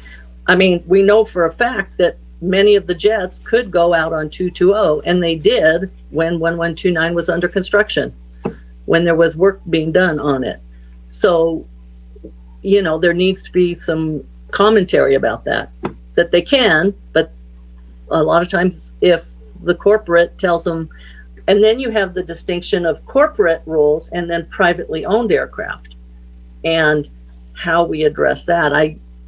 You know, there's a lot of nuance here, and trying to get that nuance cut into small pieces for the public is tricky. Yeah. And, Trying to balance the amount of content we throw at everybody. The one question, we'll try and get some sort of articulate the runway length and the winds and do it numerically, or try and get some sort of exhibit that let us show that and show it to you. And if you like it, we can use it. And if we don't, we can abandon it. Well, this is where Aviatrix is the professional graphic person and has done this other places and has ideas about, you know, potentially how to show all this, because there are rules that they have to follow, but other ones they do not have to follow. And how do we influence those particular users, such as Mountain Lion? If they are one of our biggest users, how are we influencing them? But that's not really in this discussion. It's just something we should be thinking about. The other nuance to that is, when you said that aircraft do not go off 1-1 and then over the lake, this goes back to sitting in Grizz's office after I was told at numerous board meetings that they can't do that. They can't go off 1-1. There's too many mountains. And sitting in his office and watching them go off eastbound and out over the lake. They do that. They can do that. It is a pilot comfort level if they will do that. You've done it. So don't say it can't be done. Yeah, we struggled to with the tower. So one of the things that everything is predicated on left traffic. And so we didn't want to create an expectation to the community that we could start changing the flow of traffic around the airport without significant changes to the entire structure. So when we said it's not possible to turn right, it was a combination of low utilization, rising terrain, and also the tower's concern over putting head-to-head traffic for 2-9 arrivals with 1-1 right turn departures. That's why things turn left. And so it was a combination of those three factors that kind of prompted me to add that in just as a community expectation component. We can certainly, if we want to look at making procedures that go off 1-1 and go straight or go right, we can look closer. I don't think they'll be successful. I think it may sidetrack us, but we're happy to do that if we think we want to go that route. And to the extent, again, it's kind of like wind. If it's not crowded, if there's not a lot of traffic and an aircraft is capable of doing it, it can be done. And if they choose to want to do that, if they're heading to LA, if they're heading to the Bay, that is actually a shorter run even. And so to say that it can't be done, I don't feel comfortable saying it can't be done because I've seen it done. Okay, yeah, we can certainly take that out. The end of the second Vimeo where you're talking about moving from Prosser and Alder to Glenshire, you know, there would be some more overflights to Glenshire, but it's inherently inflammatory to Glenshire residents, particularly when you do look at the map in detail, because it's all the way on the other side of Hershey is where that track is showing. You know, and some people will cut it short, but to say, oh, we're just taking it off Prosser Alder and moving it to Glenshire, that's be very careful with that would be my suggestion. And it particularly when you look at the map, it's not it's over on the other side of the river past Herschdale is where the map shows it going. We talked about IFR versus VFR. There have been, I can only attest to this personally, but there have been significantly more arrivals on 1-1 that come in by jets on this larger arc that don't show up on here. I mean, maybe they're not that many because the heat maps are, I just have noticed in the last, from 19 to 20, there were a lot more arrivals happening onto 1-1. And it's not really captured in any of your maps. That would be on the Mary, on the impact side. Like when you started your comments off, we're looking at making some more exhibits to show current impacts. I think what I'm hearing you saying is that you'd like to see it, different alignment for 1-1 arrivals. So show some of the wider arcs or some of the wider flight tracks that do come in over 1-1. They'd fly over Alder Hill, points of Tahoe Donner, and neighborhoods in there. So you want to make an exhibit that shows 1-1 arrivals. That would be good. And I think we've been getting more comments from Tahoe Donner about those particular arrivals, and I don't really see them. So yeah, thank you for capturing that. Prioritize. Okay, two other thoughts. When we're talking about numbers, this was a thought that, showing numbers, or how many times per month are we talking about something like this? How many times per week is this something that people will experience? This is concentrated in the Friday to Monday, Friday and Monday issues. So this is what you might experience when people are coming up on a Friday and Monday. It's not what you're going to necessarily experience on a Tuesday, Wednesday, Thursday. And again, I'm looking to Katie. It's like, what are we trying to capture there? Because if I'm, we deal with 30,000, 35,000 operations, but then when you break it down by week, and we did this once before, and I actually have that, I happened to see it the other day, everything is on a Friday, Monday. So do we want to have that discussion of that? This is your worst case scenario. And I'm open to what other people think about it, because it's one thing to experience, one every 10 minutes for a couple hours versus, yeah, there's a scale of impact there, I think, that you're trying to articulate. Yeah. And we talk about it a lot in our noise reports. Like the 5th of July is a great example of that. So I think we can help with that. And I think the numbers per month, per day, date, season, and peak period, kind of measuring it on the terms that we already measured on, I think would be fairly easy. And we'll try and work on an exhibit that shows some sort of graphical depiction of that impact by period. What's difficult, I think, is trying to understand the impact on future-looking proposed procedures that we haven't put in yet. So, for example, how many pilots will use this procedure? A good example, we had a pilot fly the proposed 2-9 approach, and he brought up something I've never heard before. He had a criteria concern about something I've never experienced in the cockpit and have never witnessed from any other pilot. So there's things out there that we just don't know yet. So I want to manage people's expectation. We may not be able to understand the future utilization. We can certainly draw great exhibits on the existing peak period numbers that you're showing, I think. Yeah. Okay, good. And then in terms of, we're doing this global approach, and I just sat through, the PUD did their outreach yesterday, and I don't know if anybody else went through that. I thought it was very well done. They had 4 basic questions and, had a discussion about each one, and then they forced people into a yes, no, kind of, what do you think? It was very basic, and they held it to an hour, and they had a timekeeper. And that I think could be important when we're doing this too. But in the end of the 4 things, which were broadband, carbon, local generation of power, being carbon free of 100%, and undergrounding of utility of power, they made us as a group pick priorities. What do you want the board to spend money on studying? What's your biggest priority? So in my mind, it's like, well, what's of we're putting so many options out. I'm afraid people will start to gloss over, and just like, what is the priority? Is the priority off of, what we're working all of these, but having them all go through the FAA at the same time, is that going to slow us down?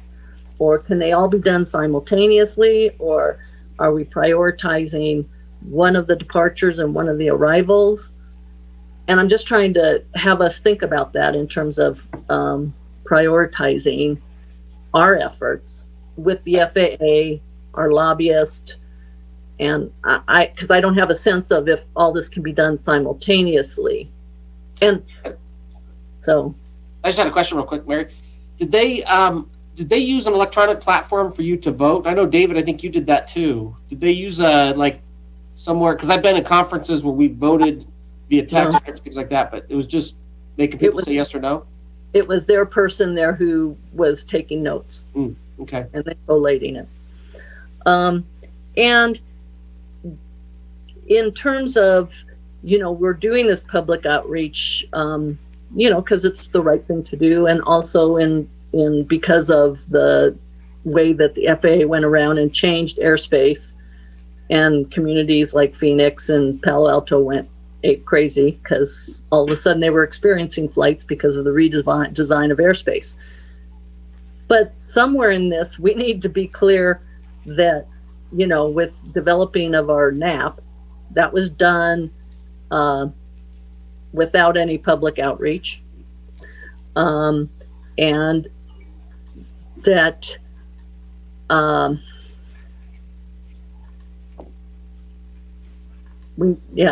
so this has been talked about.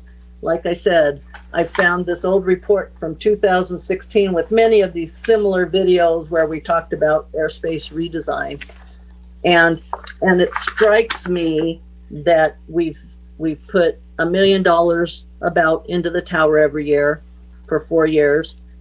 This is our 5th year. We're spent $1 million plus for ADS-B, and we're now starting flight procedures. And I'm thinking, why wasn't I thinking we should have started? I mean, they can't do flight procedures with the FAA until we have these other things. But why we weren't doing public outreach before we started those other things? Because, wow, we could end up not changing anything, and we've got a tower and ADS-B, and we're still just hammering specific neighborhoods. And that would be a shame. Thanks. No, those are good. I remember back in 2017, when we went through and did all the neighborhood meetings, when we were talking about the tower at ADS-B, we did quite a bit of flight procedure conversation there too. But you're right. It's one of those funny things that you can't really say we're going to do these things unless we've made decisions on the tower, and then being successful with ADS-B, which was just a late 2019, 2020 thing when we knew we were going to be able to get that done. But point taken. Thank you for that.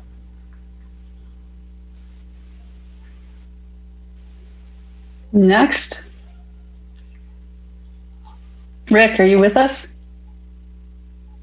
I am with you, but I thought I was last, but I'm happy to go right now. And whatever. Cat can go okay. first. I've been listening. My initial comment is, it's really nice to have a pilot on this board, Double D. And well done. And Mary, I think you've lived this for at least 12 years, or is it longer? It's longer. Yeah. 6. Well, it shows. And I believe that if we're successful in this, we're going to spread the wealth of the noise as opposed to continue the concentration. I notice one thing in particular is it will increase the air traffic over my home. And I'm okay with that, because when I bought my home, I noticed when I read the title report, which very few people do, I have a navigation easement over my home. So, and the when it's really nice and we're sitting outside in the summer, it's Friday afternoons and Sunday afternoons. And that's the way it is. And I think that certain neighborhoods have been hammered, and some of these procedures will lessen people and some will increase people. So I don't have a lot of technical things except this video with the various approaches and departures is too damn long, showing 3 different kinds of aircraft each time. I think is excessive because it makes the longer, and if you want people to look at it, you need to be more concise, in my opinion. And you know, maybe the sound footprint is better or worse under different aircraft, but you know, I think showing 3 aircrafts each one is technically correct, but it makes it too long if you really want people to look at it. So that's my comments. We can certainly change that. That's easy enough, and I think we hear that loud and clear. Well, that's my opinion. I don't know if that's the correct opinion, but I've heard it twice. As I've told other people, everybody's entitled to my opinion, and you just got it. Maybe one idea on that, because I've heard it a couple times now, is that we show the jet, maybe because that's got the biggest signature, and then make sure people understand that the other ones are on the microsite, that they can, other types of aircraft they can find on the microsite if they want to see it. That could shorten it. Because on the list, and I want to hear more comments, but, there's a few things that we want to add also to the information. So we're trying to figure out how to make this palatable, removing some stuff and adding some other things. But well, there will be some people who will want to watch the whole thing, but I think that's 10% of the total who will watch. Agreed. But that. How are we getting this information out to them? Is it going to go in an email and a newsletter? How are the videos going to be accessed by the public? We're going to have one big community Zoom meeting for number 1, and then the neighborhood fireside chats will be with whatever group geographically speaking there. And then we're going to take all that content, everything on the microsite, as well as the actual presentation when we meet with the community. Obviously, everybody on this call is invited to come to that. We are going to take that and put it into the virtual environment that Katie can talk more about in the virtual meeting space. So people that can't make the actual meeting can walk themselves through the community meeting at a later point. So we could somewhere along the line have a shortened version, and I agree with Rick on that. You're going to lose attention, and also a link to a longer one. Okay, what do you think is short? Would that be 8 minutes, 6 minutes? Statistically, it's much shorter than that. Yeah, I'm trying to find, that's the balance we face, and I struggle with it, you know, in building this content for you. But I would take whatever insight you may have, and we can definitely get the experts on the line to try and chisel it down and make it exactly what people want, nothing more. But we can give you a couple options we'll try and bring forward. But I do think...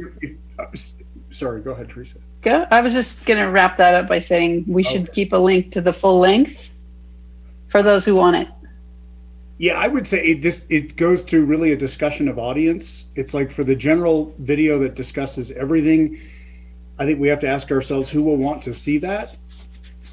Because my guess is that most people would be more concerned with just what's going on near their neighborhoods. And if you do the single aircraft track and you focus on just what is going on over a neighborhood, I think you actually do get yourself way down in terms of time. And again, always prefacing it with the why.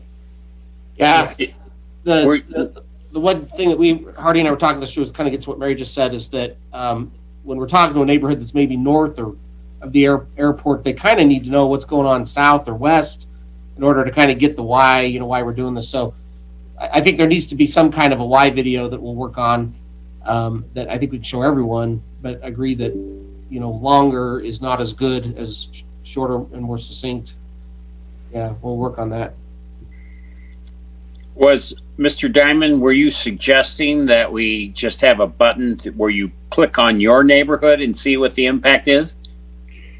Well, from my understanding with the fireside chats, the entire meeting will be specific to a neighborhood.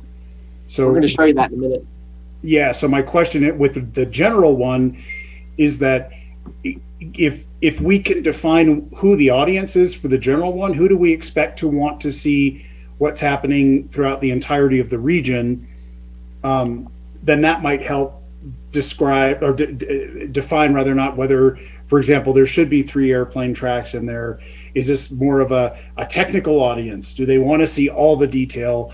But my guess is that for the vast majority of the people, they're going to look at this and they're going to ask themselves, why are you doing this and how is it going to affect me?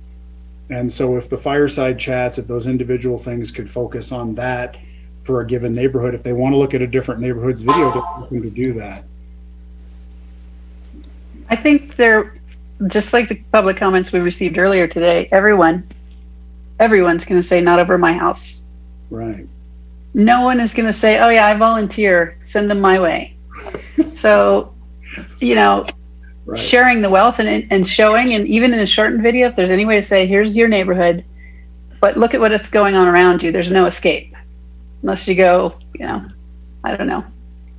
It's like if you tell me that you're gonna stick a needle in my arm, I'm gonna panic about that.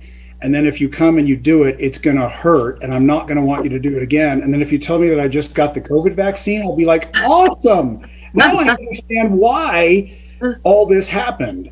So I think that perspective, and really that's where maybe that heat map helps, is like as a point, a point of origin. This is what we've got right now. This is our goal. Here's how it will affect your neighborhood.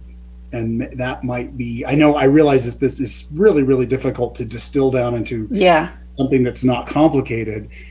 But I just feel like the more complicated it is, the more technical information that's in there, the more anxious this might make people, because they might feel like, I don't understand everything you're telling me, therefore I'm afraid you're going to do something that I don't want to have happen. So, and like what Teresa is saying, nobody's going to want.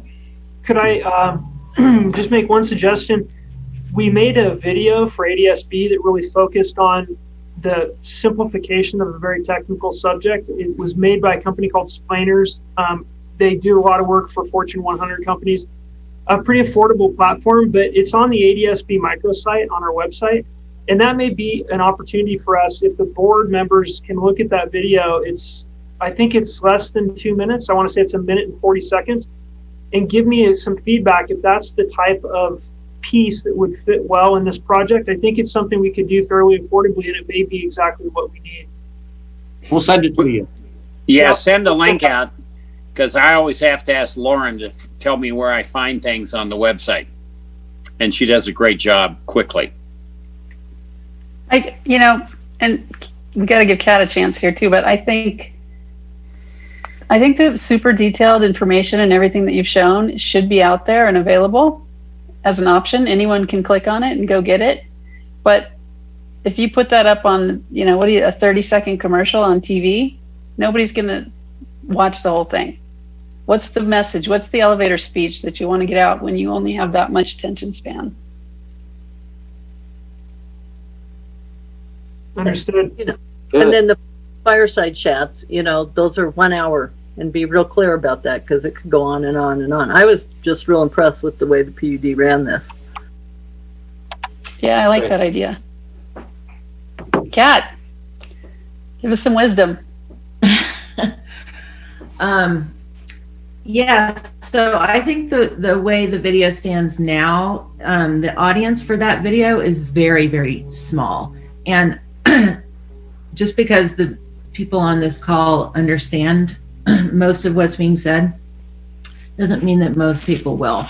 And going back to what Kevin was saying about people needing to understand why, I think a big chunk of this video needs to explain why. I think people just don't understand about wind, elevation, temperature, terrain. I mean, most people don't have this sort of aviation knowledge that we in this room do.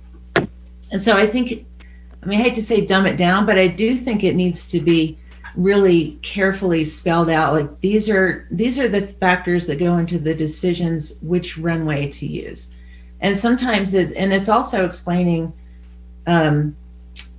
like some of the pilots who've been told they have to take the longest runway, or it's pilots like my father-in-law doesn't like to, he always goes off 2.9 because if he goes off one of the others, he's afraid that someone, when he's circling around, someone from 2.9 is going to run right into him. So I just think there's so many different variables that go into the decision-making process. And I think that people need to understand what those are, at least have some global sense of this isn't just, oh, we're all just going to take 2.9 because it's long and it's most favorable with the wind.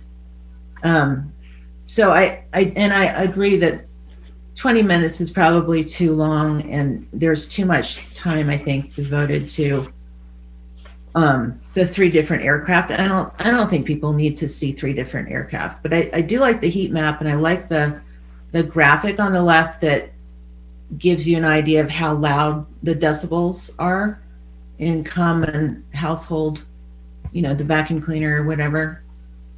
Mm-hmm. Because at the end of the day, it's all subjective anyway. And one person's, background noise vacuum cleaner is another person's, PTSD hide under the bed kind of thing. So it's good to get, I think that's important information, but I don't think we need to spend, 10 minutes of a 20-minute video on that. So yeah, those are, I guess, my 2 big points.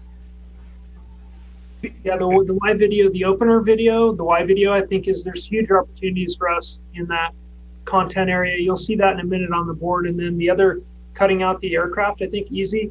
And then I think some aeronautical principles, foundational type of explanation, which may be just 2 minutes or somewhere in that neighborhood, a 2-minute aeronautical principles type of content. Yeah, I think so. Okay. Artie? Wait, Kevin, before you go, because I know I'm going to forget again, Kat just reminded me of another comment that I had that I didn't tell you about. On some of the animations, the track of the aircraft is in the same gradient color as the high to loud volume. It's like that orangey yellow. And some of them, it's the magenta. I would make them all magenta so that there's no confusion, because the aircraft track is actually in that volume legend, which kind of made me feel like, why is, I was sort of assuming that had something to do with volume level when in fact you were just showing track. Just that. Yeah, good point. I was just, thank you. I'm making note of that. I was just going to ask, I'm curious, after Katie has heard all of this and her vast experience with communicating these kind of things, any thoughts or gems, wisdom, or anything you want to give us, any of your thoughts on any things we've talked about? I'm in general agreement with how the board conversation has been going.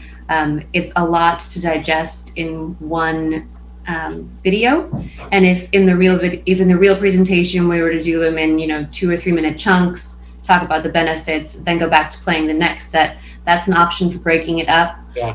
Simply shortening all of the video and keeping it one works as well. But if you're looking for feedback on individual procedures, breaking up the video, stopping the video, and having the conversations and sharing the benefits might be a different way to go about it.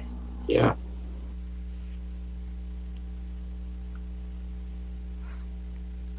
That was highly productive. Thank you. Awesome. So we're ready for part B, or let's do public comment. Is that all right, Teresa? Yep. Lauren, do you want to? I was going to say. Yeah. Perfect. Sorry. It's okay. Okay, so far I have 4 public comment. 3 pertain to this section, and 1 public comment for Part C, just so everyone knows. All right, the first public comment is from Ruth Cross. Please vote no on creating a flight path directly over downtown Truckee. Those of us who live in downtown Truckee have the noise of the train, the freeway, and the everyday noises of town itself, which does not include holidays. all huge noise pollution issues. No need to add to it. You have enough airspace. No need to further pollute our airspace. Second public comment, Brian Vega. Viega. Okay. I think he was called by the noise department, so he thanks David for reaching out to him regarding his survey. And as noted in our discussion, I have concerns with designating one runway as the primary runway rather than using all of them for the same. I would prefer the Truckee Airport continue to route planes on multiple paths so that no neighborhood gets all of the traffic / noise. I would also like to keep the Truckee Airport from becoming an international airport. The size of the planes that some of the homeowners / second homeowners have in this area are far larger than the commercial planes that fly into Reno / Sacramento airports. Hope that this does not lead to commercial planes coming into the Truckee Airport. However, as the resorts continue to push for more business, I can imagine they, along with others, have a strong opinion on what is acceptable. Please note that I have copied a number of residents in the downtown community to raise awareness, as others received calls for a survey. However, some did not hear of the proposed primary runway. Can you please ensure that my message here is shared? Thanks, Brian. And final comment for section A is from Dan Cockrum. The proposed flight procedures appear to increase the noise impact on downtown Truckee and the Donner Lake neighborhoods. Currently, departing jets are pretty good about leaving runway 29 to the north using either the Truck 4 over Highway 28 or the Truck Scales over Stampede tracks before turning west. The proposed runway 29 departure for those aircraft flying IFR focuses on a right turn onto the track proceeding west over I-80 and Donner Lake. This is the current preferred track advertised by the airport and used by a majority of the westbound aircraft departing runway 29, excepting jets and some turboprop aircraft. With the current practice, many runway 29 departing aircraft tend to fly south of I-80, directly over downtown and the residential neighborhoods. The situation is only going to get worse, especially with the move to more jets and turboprop aircraft. We already have a noise problem with small piston aircraft over flights on top of downtown. On top of the noise issue is the growing number of general aviation and charter aircraft incidents nationwide. Another current problem is with aircraft arriving from the west approaching runway 29 or to runway 2 and cutting short their track for a direct flyover of downtown. While jets seldom do this, piston aircraft and some turboprops routinely perform this maneuver. The proposed arrival track for flights coming from the west moves further to the south and could reduce the impact on downtown and Donner Lake. I noted that there has been much discussion that reducing the use of Truck 4 and Scales track will reduce the carbon footprint at cost to our neighborhoods. Please carefully consider any proposal that will further impact the downtown neighborhood. Dan. That it? That is it. Thank you. Maybe if I could just add, just for any of those folks that are watching, that we did forward those emails to the board of directors, so they have that also. And then you might have heard referenced in there, a couple people referenced a survey that we're doing, and Hardy, correct me if I'm wrong, but they're referring to an effort that we're doing right now of calling the folks that have quit calling. We periodically like to reach out to those folks and find out, what they're experiencing what they might not be experiencing, why they quit calling, if they still live here, those kind of things. Is that?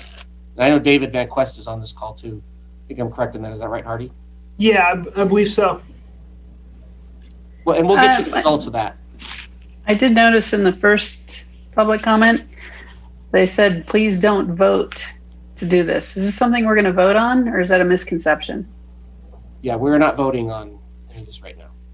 We're trying to organize our outreach so eventually we'll vote on this, but that's probably months away, any vote on any of this.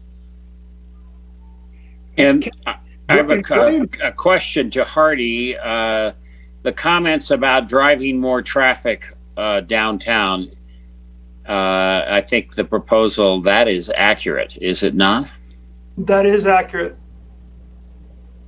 So they take off on 29 and turn left over downtown and then catch 80.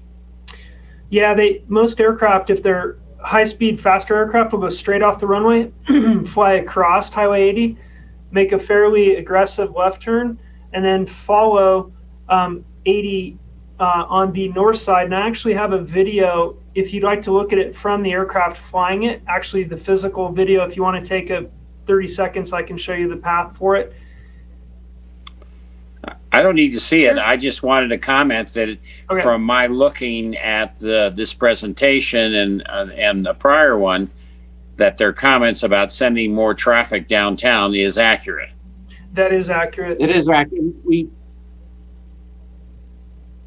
But to be fair, though, again, we're talking about IFR traffic. Yes. So it's not going to increase the VFR, which is the majority of our traffic, is not going to be affected by this. The majority of the aircraft leaving the airport, if you put in the Cigna intersection departure, if an aircraft is going to the Bay Area and he has a choice, and that works with our tower, I would say the majority of the aircraft traveling to the Bay Area to our city pairs would take Cigna intersection departure.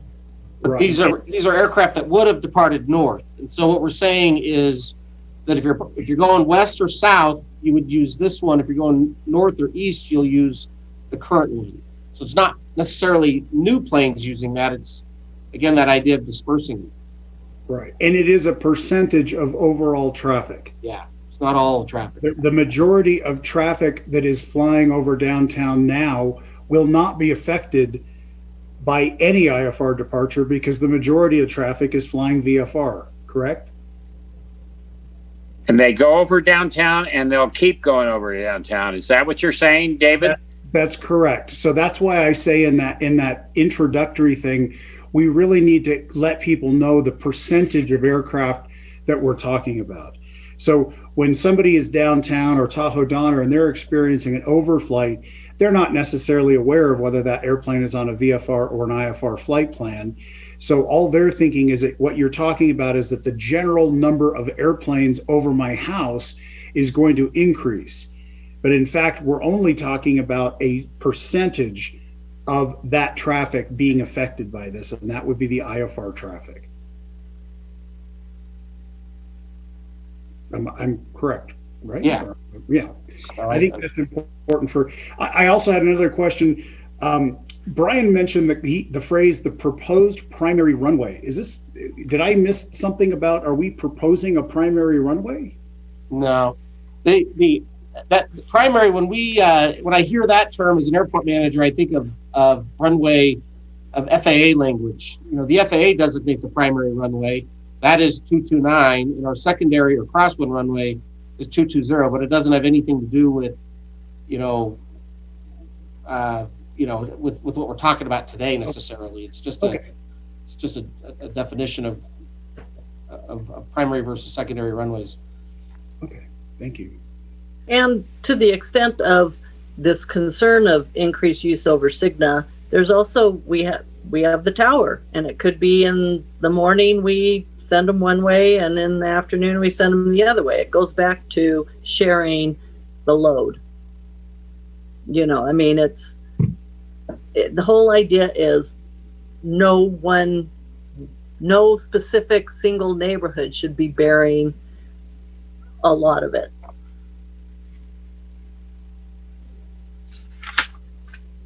Okay. no more public comment, we can move on to the next one. Part B. Yeah, I'm going to share my screen with you and show you the template, kind of a structural framework for the general community outreach meeting.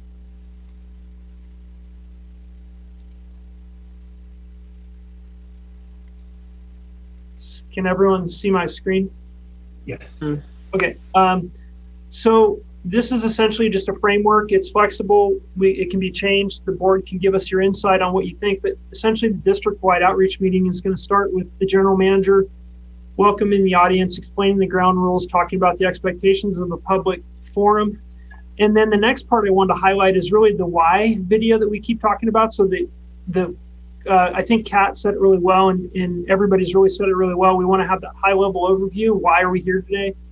Three-legged stool principle, controlling the ground track of an airplane, maybe some aeronautical principles, really is encompassed in this portion, the high-level objectives video from Kevin Smith. And then we move into the data and resources. That would be the project microsite overview from Katie. And then again, it sounds to me like we're going to make some pretty significant changes to the animations and the board viewing and possibly cut that content down significantly. So we'd move into the actual kind of a deeper look and maybe some references to additional videos that the people can read offline. And then go into kind of a town hall forum with Q&A discussion, chance to ask questions and get clarification. And then it was important, and we talked a lot about this, about having a summary of the district-wide public outreach format in the meeting, what happens with the information. I think many of us have gone to different community forums with different organizations or agencies, and really to care about is at the end of the meeting, you want to know what's going to happen with the comments and information you've provided and how that feeds into the final decision making. So that's section 6, and then section 7 would be the concluding remarks from Kevin. And again, Kevin and I talked a lot. We would really welcome the board's participation in this. However we can, accomplish that. It just would be great to have everybody involved. So that's kind of the framework, and we'll take whatever comments you may have on this.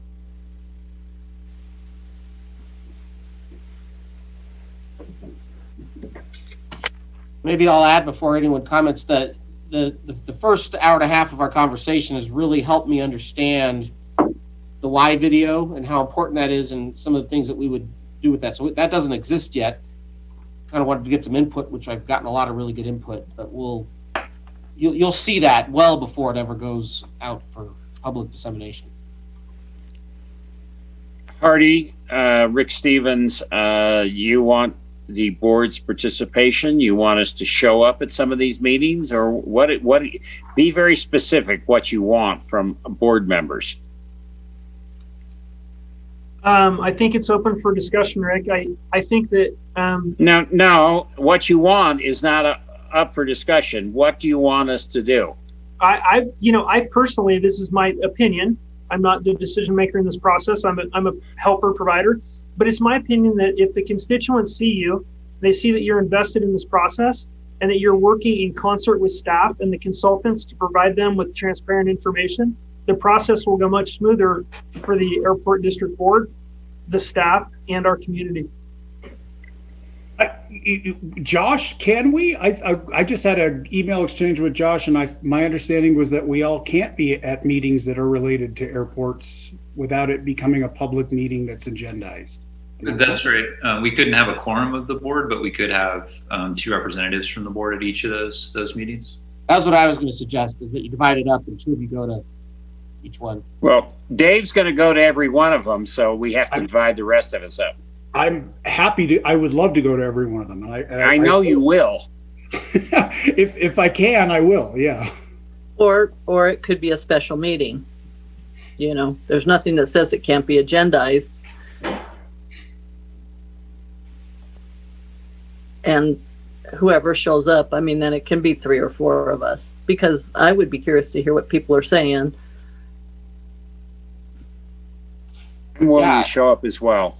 So we can, do a Brown Act compliant meeting for each of those, and then all the board members, but we would have to follow through with the Brown Act. I guess the question for the board is, do you want it to be a little bit more informal so that we don't have the Brown Act necessarily governing the format of the meeting and the rules of the, you know, the parliamentary things and everything else you get into. That's kind of, I guess, a question is, would you rather have it agendized or would you rather make it not subject to the Brown Act? I'm looking to Josh and saying, how complex does it have to be? Or does it just, you know, this is one of the public outreach points, and, you know, from our level, then it becomes an agenda item. And if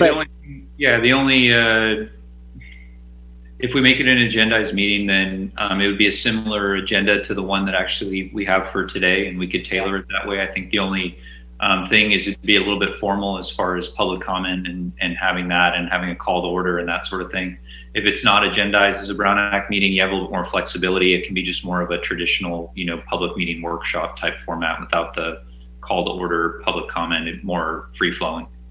Josh, can we do a notice saying that there might be a majority of board members present, but no business or voting will be taking place, and they just have to be separate from one another? We can do that, but that's still, you know, if there is a quorum, doesn't get us around making sure that we are, you know, having public comment period and that sort of thing. Okay. I think for the I think that it's far more important for the meeting to be informal and comfortable for everybody there than if somebody wants to say something that we don't have to say. Well, it's not public comment time. You need to. I think if it means that board members can't all participate in every meeting, then I would rather us cycle it and certain people go to different meetings and keep it really informal and comfortable for those who are there. Because part of it, on David's point, if somebody brings something up that might be related but it's not on the agenda, then if it's a Brown Act meeting, you know, and we're in one of these neighborhood fireside chats, we'd have to say we can't talk about that. Is that right? But if we're just there listening, if we make it clear as the agenda that we're just there listening and not speaking, again, Josh.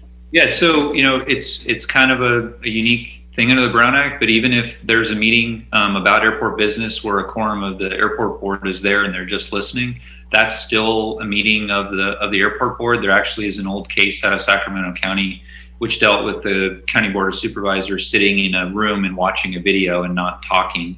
And the court there said even that, you know, the collective receipt of information in the same place, even in this case would be virtual, is a meeting.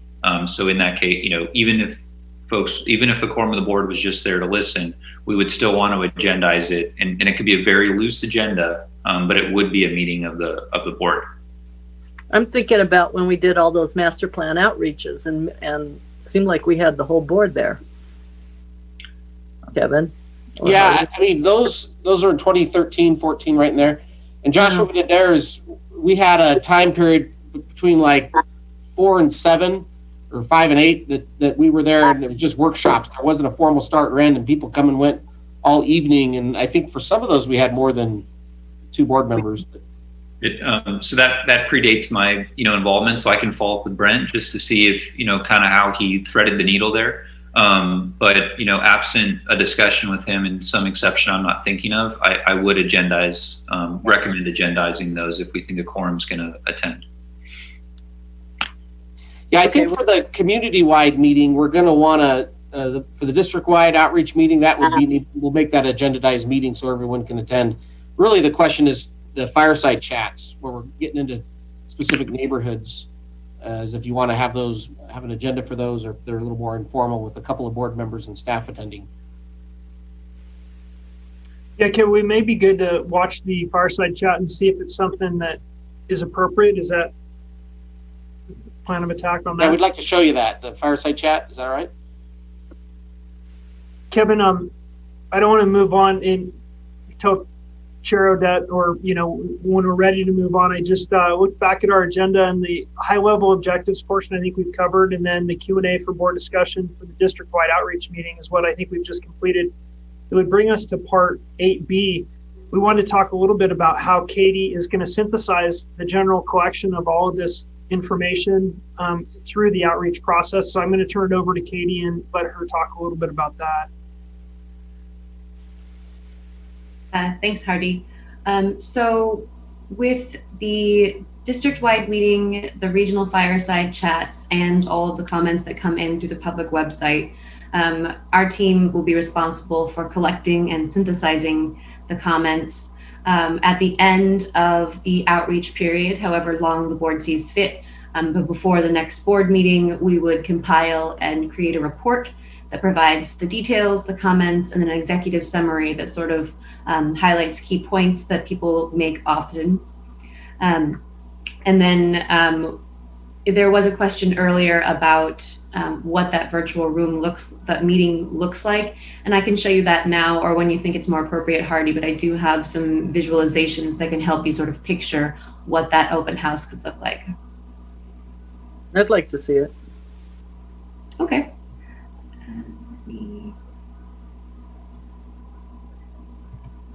So just real quick, we've had developers working to build a virtual room. Like Hardy said, the actual general district-wide meeting will be held on Zoom. We would use, that would be the recordings, the Q&A, the whole live feature, and then we would move it into this room. It's 4 walls. The front main area here is where the presentation would be held on the left. People would be able to click that and watch the full Zoom. And then each side of these rooms, and I get a little more detail on this slide, but each side of the room would host a different feature of the program, so they can get more details about the timeline on the left side, or the, what's yellow? Data and analysis. We would have the flight path visuals or the details there. And so our room would be set up in a similar way to the website. This would be hosted for several weeks after the district-wide open house, so people have a chance to come and participate even if they aren't able to make the meeting itself. And then people can people can provide comments in the blue section here, left-hand side. And then those comments would be collected along with those that were presented at the district-wide meeting in the fireside chats and through the website together. The last point I'll make, I think there's questions. This room is not intended to be a website. It's intended to host the primary things, and if people are interested in doing a deeper dive, all links will go back to the project microsite with the full analysis and detail that we provide there. And I guess if you haven't been into one of the virtual rooms for a meeting before, these are, you move with your mouse and you can go from side to side and switch rooms. You click on the screens here and it'll show a pre-recorded presentation from Hardy or one of the other subject matter experts. So you'll have a chance to listen to a 2-minute cutout here for safety and environment that discusses the terrain. And then you can move over here and learn about the flight procedures. So we will have an option for people to participate with some pre-recorded material, as well as the full presentation, and then links to the website.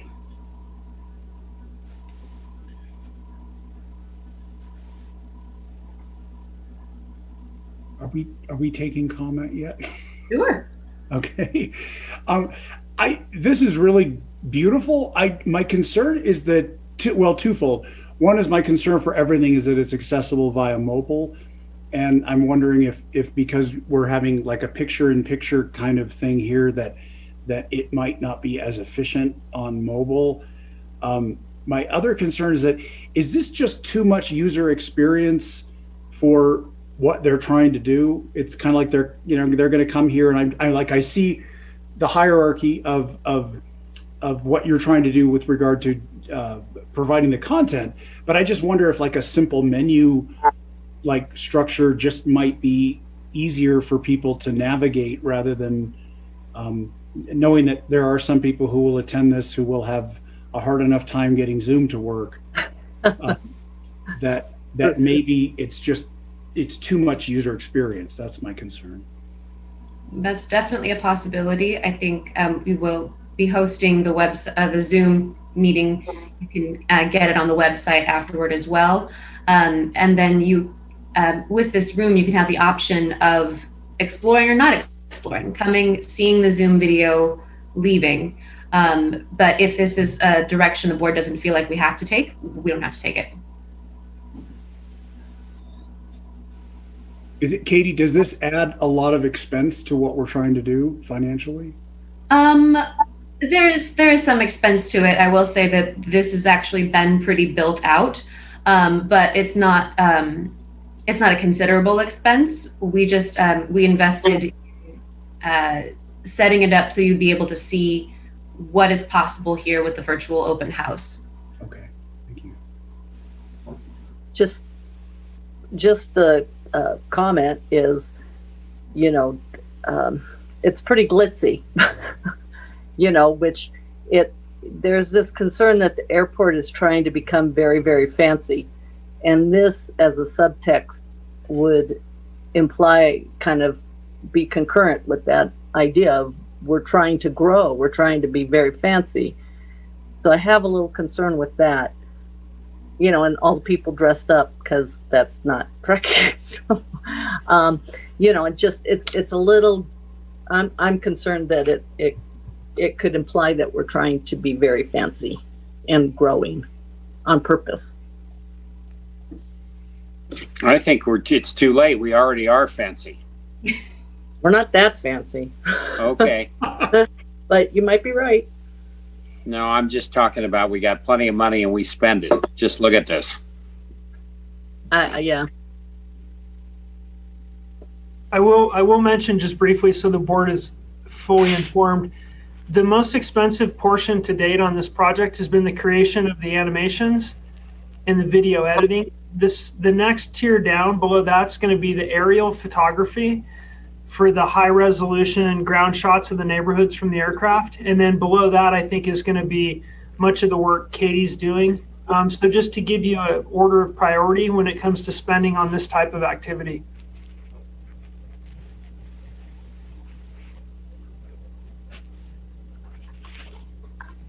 And the room itself is, well, this has been built out. It's customizable enough that if given board direction, you want to see everyone in business casual, or you want to see carpet instead of hardwood, add more plants to the whole thing, we could do a variety of things to change the room and the people in it.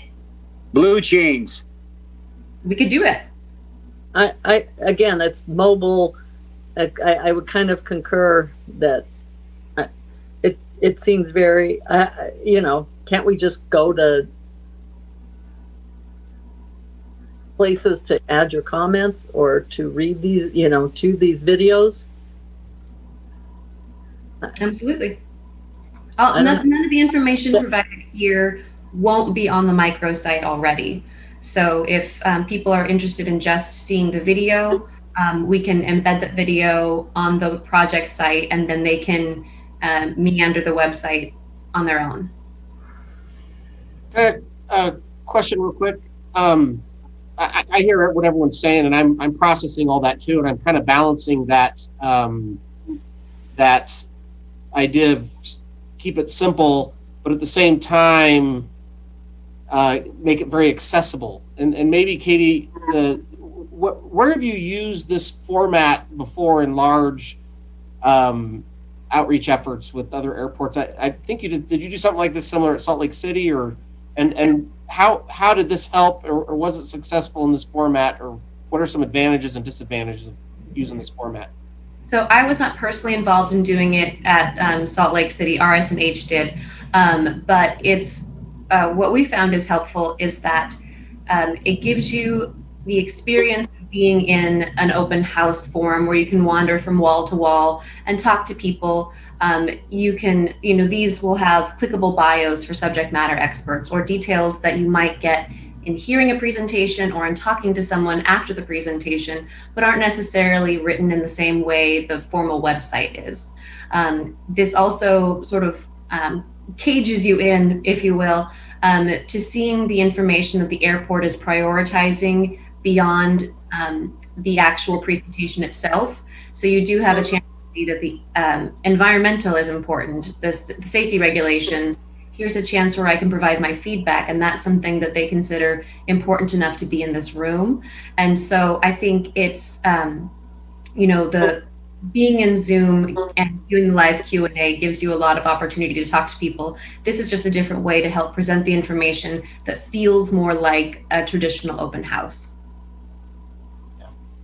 And Katie, what is the experience on mobile? So like if you connect to this by a phone, what are you seeing basically what we're seeing here, or does everything Zoom full screen, or how does it work? Yes. I wish I could show you an example of how it works on mobile. It's designed to be friendly across all devices and platforms. So you do, it's a scrolling around the room like you might with a panoramic photo on Facebook. You have the ability to drive yourself around. There's an introduction slide when you enter the room program itself that helps explain how you would navigate the room. And then as you leave the room, we can link to a survey to get your feedback on the process itself. Okay. Yeah, the more we're hearing the conversation, I'm thinking of just the psychology of what's going on. People won't be coming to learn about this with the same excitement that they would be going to a seminar to learn something that they want to learn. And my concern is that, that if they experience something like this, that it might try their patience, where they're like, look, I just want to know how this is going to affect me, and I'm in this video game now. And again, I think it's beautiful, but I just wonder if the psychology might be a mismatch with how people will be attending or finding out information about what we're talking about. My guess is that the majority will be coming with the sense of concern or fear about what's happening, and they just might not have the patience to basically play in an environment like this to get the information they need. That's just my concern about it.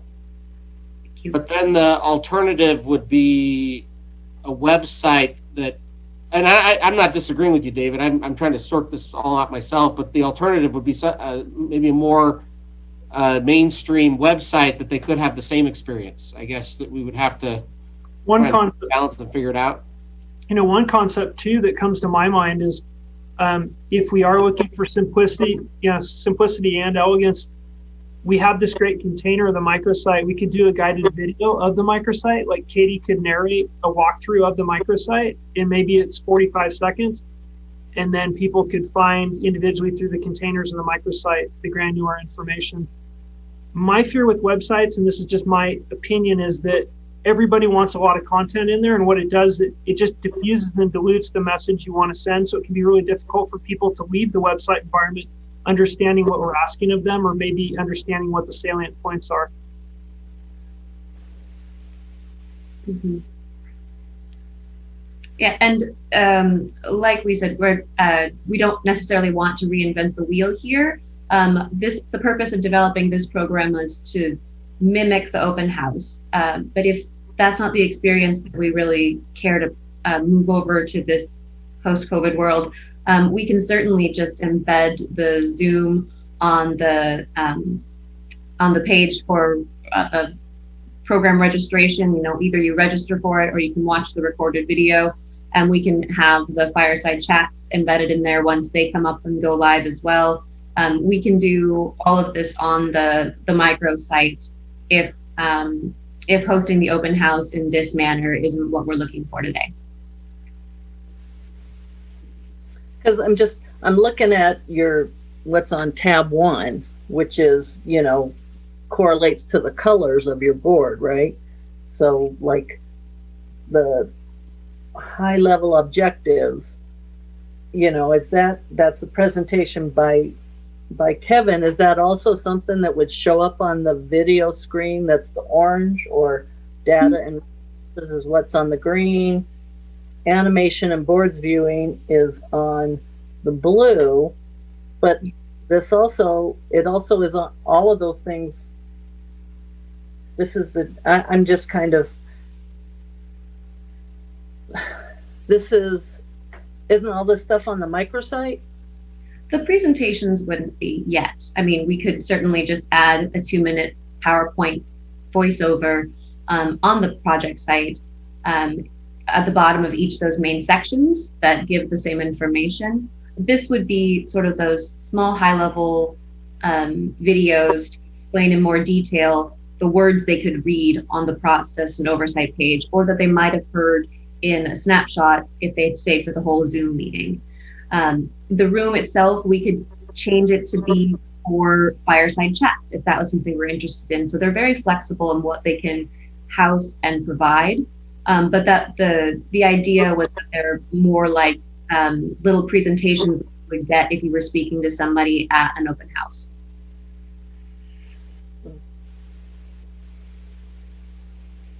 Yeah, we're, from a staff perspective, we're very open to whatever the best format. You as a board are very connected to your community. If you think just using the microsite and building that and housing all the data there is better than using some of these tools, it seems like as a world we're going more this direction than back the other direction, but it may be too much too soon. We're open to that. I would just keep it simple, keeping in mind that it's not. I think it's dangerous to draw a parallel between what we're doing and where somebody might be going off to Hawaii for a convention and the whole thing's fun and they're in an optimistic frame of mind and they're going to learn some stuff and they get some time off work and it's really a cool experience. I don't think that's what this is. This is really, people coming to us saying, what are you doing? And I want to understand it as soon as possible. And I want to ask questions if I've got questions. But I feel like they're not going to want to experience anything more than that. And I fear, as I've said about other stuff in the past, that we have to be careful about, in my opinion, about making things seem too playful.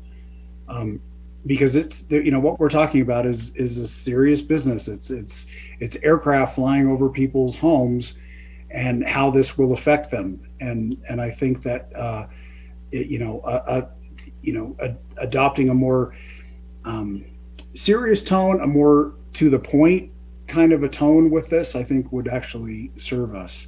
Like that said, like what I said before, from what I saw of the microsite, it's beautifully designed, and I think it's like that's a fantastic tool for us to distribute all of the information that's there. But my head, for some reason, when I look at this, my head is just not imagining that this is where I would want to go to learn about the information. I'd rather just poke around on the website. And presumably, if we've structured the website well, we won't have to provide too much guidance about it. Yeah. Yeah. So I guess what I'm hearing, and I'm interested in, the board's input is we could totally build around what David said. If that's the consensus of the board, we'll head that direction. Yeah, we don't have any personal attachment to anything. We're just trying to put ideas out there of some of the best and some best practices, things we've seen out there. But we want to get you the microsite, which we will, so that you can comb through the content, over the next month or so, and then we'll reconvene and talk about the microsite and make sure we've got all the verbiage and the descriptions correct. But if the microsite sounds like the best route, we'll go that direction. I think that this whatever this is called, this chat room or whatever with the presentation is really cool, but I also agree with that maybe it's over the top for what we're trying to do. Right. And what's our timeline on this? How fast is this rolling out? Well, yeah, go ahead, Artie. I at this point, considering the input, I think we've got at least 2 months of content building before we're going to return to the board. So there's also the possibility that we lift some restrictions and have an opportunity to actually do something in person. Yeah, that would be wonderful. Yeah. I still think, and this is just my opinion, that the perception related to public meetings is gonna stay with us for a while. So I think that hopefully, if we can get there soon enough, we can actually have a public meeting. But I think we should be prepared to provide some significant virtualized content. I don't think there's any question that talking about this kind of material in person and workshops one-on-one is more effective. and maybe we'll get there, where we can have those. But I think what we'd like to do, as Hardy mentioned, is we'll roll out this microsite to the board here the next few days, and let you start combing through it and looking at the data. Is that accurate, Hardy, of when we would get this to the board? Because we want the board to start looking at it. Yeah, I think we're going to need a week and a half or so to finish building out the microsite, and then I can work with Katie and get you an update. Yeah, and then again, we want, as we started off the meeting, we want the tone and messaging, inflection, everything about it to coincide with what you as a board and what we as staff, think will be the most effective thing for our community. So this is the first draft. So we can anticipate another workshop with this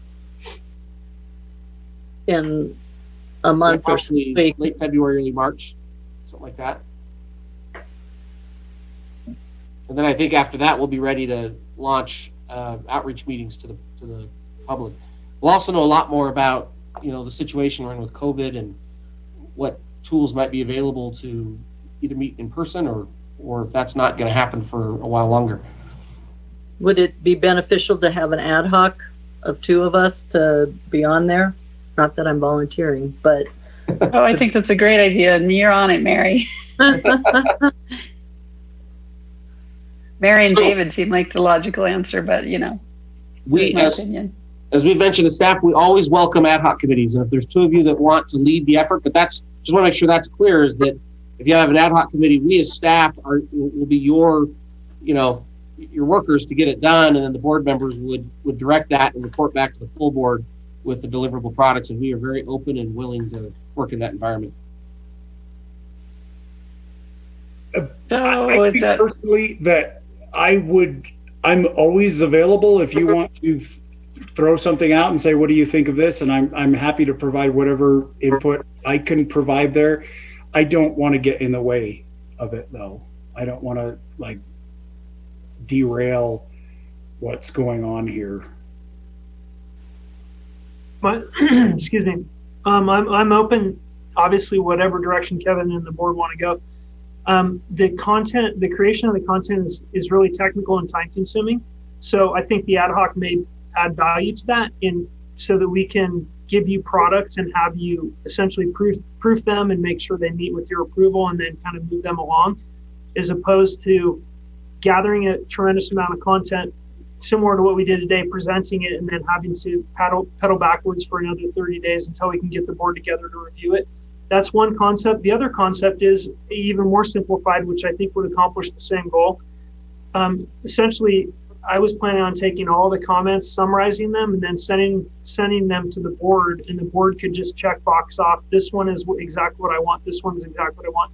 Creating more of a feedback loop with the board members. And if a board member has little interest or everything's fine, they don't need to respond. And board members who have a higher level of interest could respond back to staff. So those are two concepts that may work for us. And I'm just going to take Kevin and Chair Odette's lead on that, but we can work either way. I think ad hoc is a good idea. I mean, Mary and David have very comprehensive understanding of this and where we're trying to go with it. What do you guys think? I think you picked the best two. Kat?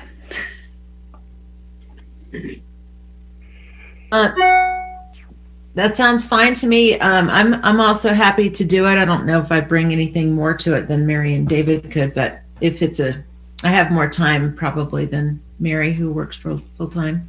Yeah. I'm coming into my really busy time with a lot of bank reports. But I do have a concern in that we perk along and then we see it in 2 months and then we still don't feel like it captures everything. So somewhere I'm wanting to see some of this as it evolves rather than waiting for 2 months to see it. So I got a foot in each. I'm talking out of both sides of my mouth here. I don't want to be on that talk, but we could. Sorry, Mary, Hardy. We could do monthly updates or what do you? I mean. Yeah, we can even do more. I mean, I feel like if the board has visibility to the content, so as we produce it, we send it to the board as a whole. Members that are interested in it, that want a tighter feedback loop, like Mary, for example, you could just send me those comments right back, and then they would go into the ad hoc workflow. If there was an ad hoc, absent an ad hoc, I think the same process that I described earlier, essentially what you're describing, Mary, would work fine as well. I think it's our policy with Kevin and I that we send everything to all the board members, and we usually receive comments back from people that are concerned with or care about certain topic items, and that's a good way to work. So yeah, we could set it out as we go. If there's not an interest in a full ad hoc right now, as we complete components or segments, we can send it out to the full board, and then you could send your comments individually, not obviously to each other, back to us and a staff where you can synthesize that. If there's anything that is dichotomous or conflicting, then we put that on the next board agenda. That sounds good. I just don't want to lose a ton of time. No, we'll move this along. The input you gave us today was super helpful. I think we can get 90% of the way, and then there'll probably be 10% of the content, maybe a little bit more, that we'll have to massage and work with the board to make sure the language is right. But I think we know. I've got 3-4 pages of notes here of really good comment that you've given us. And at February, the mid-February workshop, maybe we can touch it then. Yeah, February 11th, we can put it on for Yeah. some discussion at that one too. And that's a thought. Okay, yeah, I think we can accomplish the work and keep you updated as we go. That would be good. Thanks. Yeah, I mean, February 11th is a month away, right? Just under a month. And we definitely have a little time on that agenda to talk about this and do an update on it. I think we're ready to move on to part C9, which is the summary of the sample North Neighborhood Fireside Chat. This is going to be pretty brief. We're going to start with the diagram for the Fireside Chat agenda, the framework.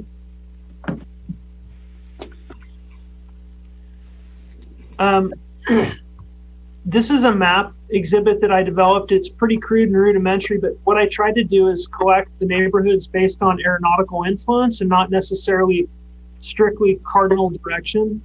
So you'll see it doesn't necessarily perfectly match. So the point being is that neighborhoods affected by procedures that are in the proximity of the household are really what we want to capture, not necessarily just a true quadrant in a direction around the airport. So happy to take any input you may have for us here, but again, based on aeronautical principles and flight tracks, this is what we started with.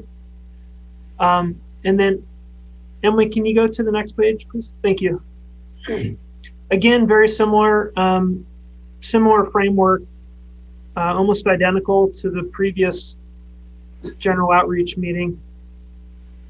I think there's a lot of focus that I've heard today on the high-level objectives and making sure that that's done clearly. It's down to a point where anybody can understand it. And I'll send you, I put in the chat the little link to the explainers video, so that may help us creating content for that portion. But essentially the same general framework. And then we have one quick video, which is our animation and board specific to the North Neighborhood that we'd like to show you.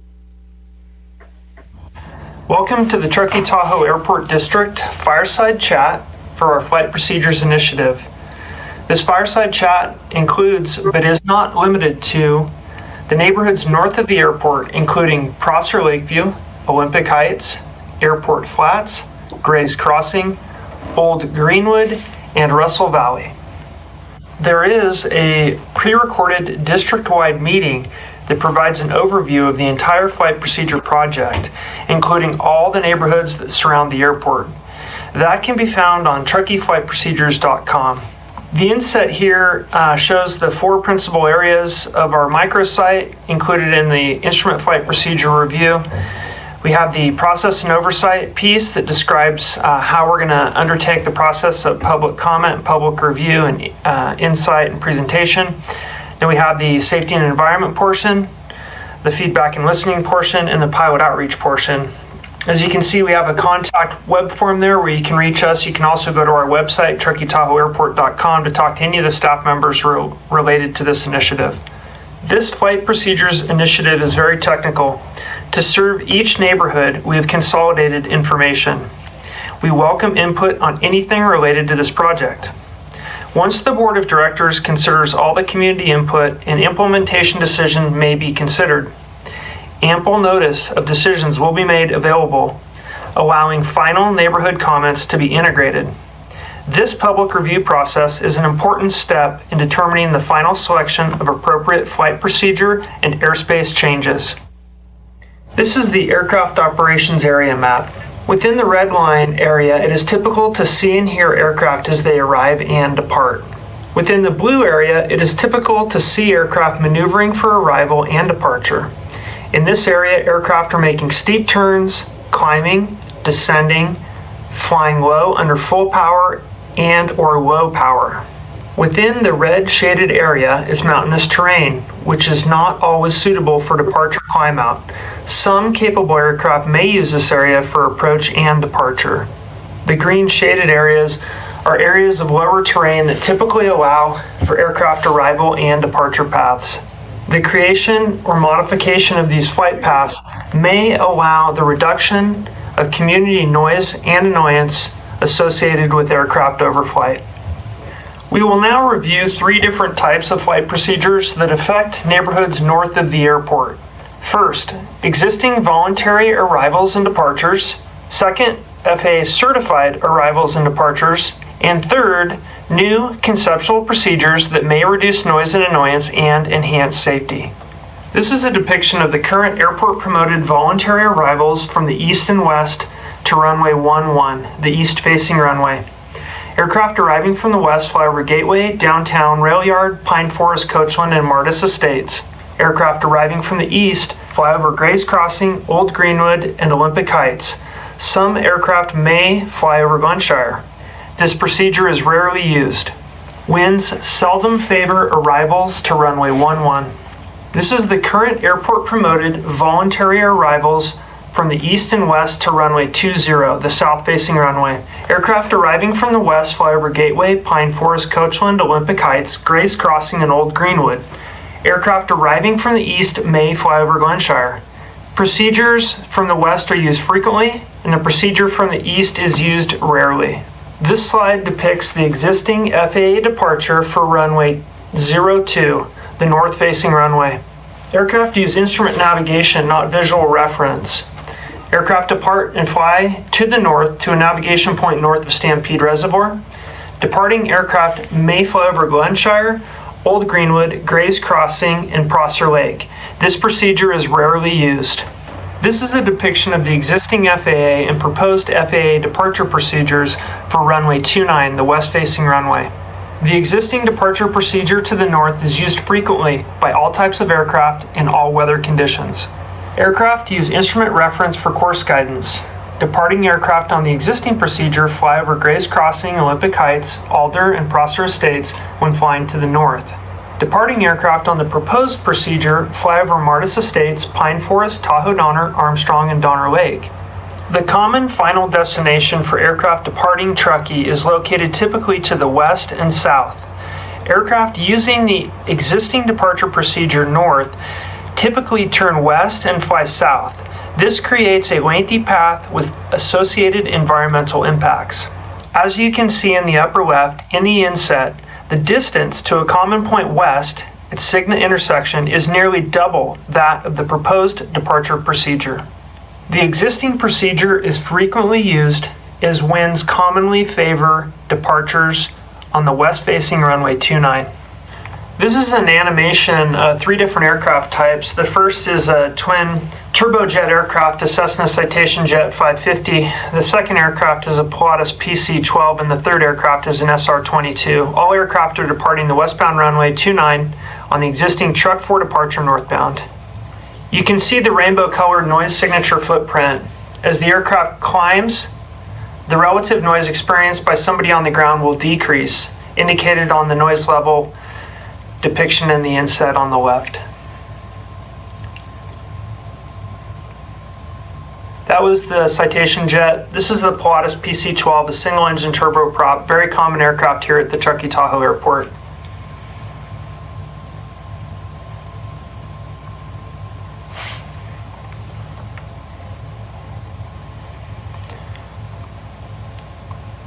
And the final aircraft is a Cirrus SR22, another common aircraft here at the Truckee Tahoe Airport. Climbing over the bypass, crossing over Highway 89 North, Prosser Lakeview neighborhood, and then continuing on to the north and ultimately probably turning to the west and south. This is a depiction of the new conceptually proposed departure procedure off the west-facing runway 29. This may be an additional option for aircraft departing Truckee, but it may not entirely replace the existing procedure over Prosser, Pine Forest, and Gray's Crossing to the north.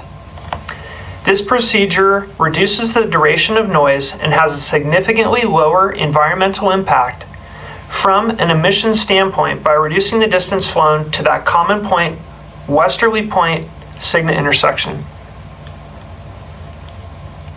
We have the same 3 aircraft type. You're looking at a Cessna Citation Jet 550. The next aircraft is a single engine Pilatus Pc12. The aircraft is departing, turning west, climbing along Highway 80. The track is designed to place the aircraft over areas of existing ambient noise such as I-80. And then finally, we have the Cirrus SR22 on the same path. You can see the noise footprint decrease as the aircraft climbs out on its westerly heading. This is a depiction of the existing voluntary and the future proposed FAA departure procedures off of the east-facing runway 11. This departure procedure is being investigated as an alternative to the runway 29 departures. While it doesn't directly impact neighborhoods to the north, it may increase flight miles. Similar to the existing FAA Truck 4 procedure to the north, it may reduce demand for the northbound departures, thus reducing north neighborhood annoyance. We believe if adopted, this procedure would be seldom used as wind does not favor departures to the east. Also, this procedure requires significant aircraft performance to meet the climb gradient requirements. This concludes the North Neighborhood Fireside Chats. If you have additional questions, comments, or concerns, please direct them to the contact information provided here today. We look forward to talking with you, and we look forward to circling back with you on any decisions the airport may take affecting our community.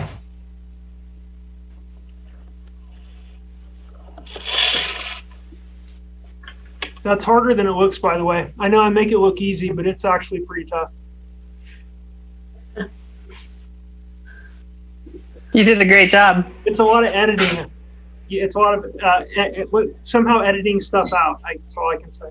Anyway, that's our first take at the neighborhood specific fireside chats. I learned a lot what we've already talked about, and then free to listen and take notes to the board on this video as well. I had a thought, and it was based on something that Katie said hours ago. We're breaking this up by region, which makes sense because we're considering the interests of those who are on the ground. But I'm wondering, instead of these long, here's the whole story videos, maybe we just have one video per procedure. And in the fireside chats, you play the video and then you stop it and then just start talking about that with the people who are there, rather than having them kind of keep all their questions for the end, because you might start, especially if you're thinking about an audience that's not, who are not aviators, they might start to lose perspective, and you might start to lose context into what they're talking about if they've had to sit through all of the different procedures before they could start talking about them. It might also help kind of the dynamic of the meeting, because you're then only asking them to watch a video for a minute and a half or maybe 2 minutes, and then they are engaged, and then you settle the conversation down, they watch another one, and then you engage, and that might be yeah, good call. I like it.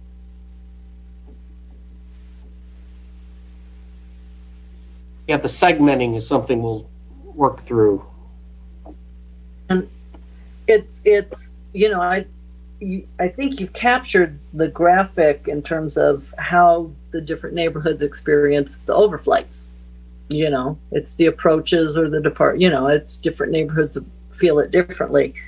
But my thought, when you go to the north, you know, they know this is what they're experiencing. But then when you're talking to Tahoe Donner side, you know, going out on 80, they'd be like, well, why? Again, that's back to the why.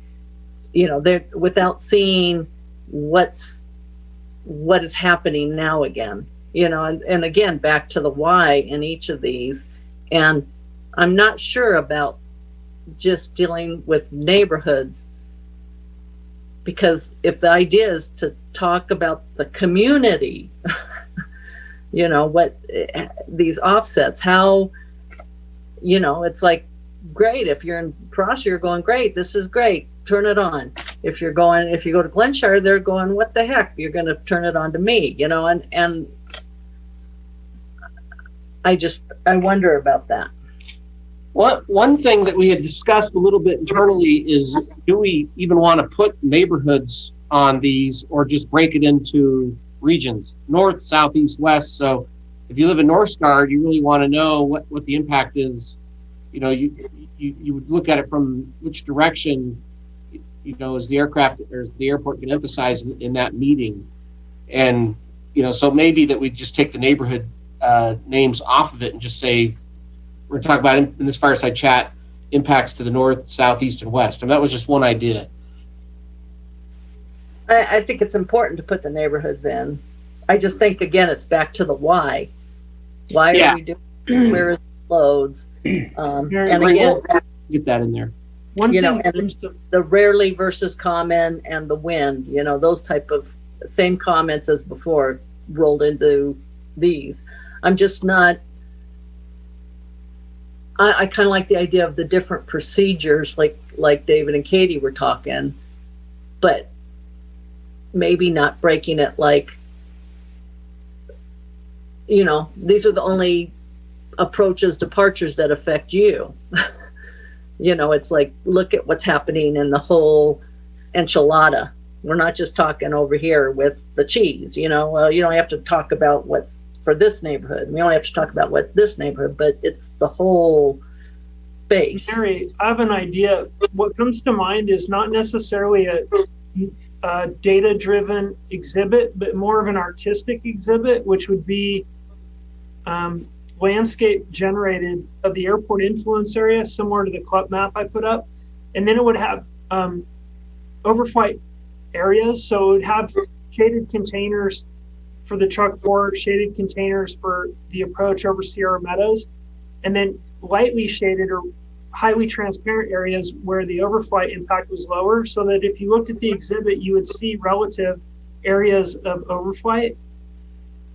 That's open to interpretation, but I think it may capture what you're trying to do. And then we can put that inside each time we present. We can put that up and say, this is roughly an exhibit illustrating the aggregate overflight impact as we see it today.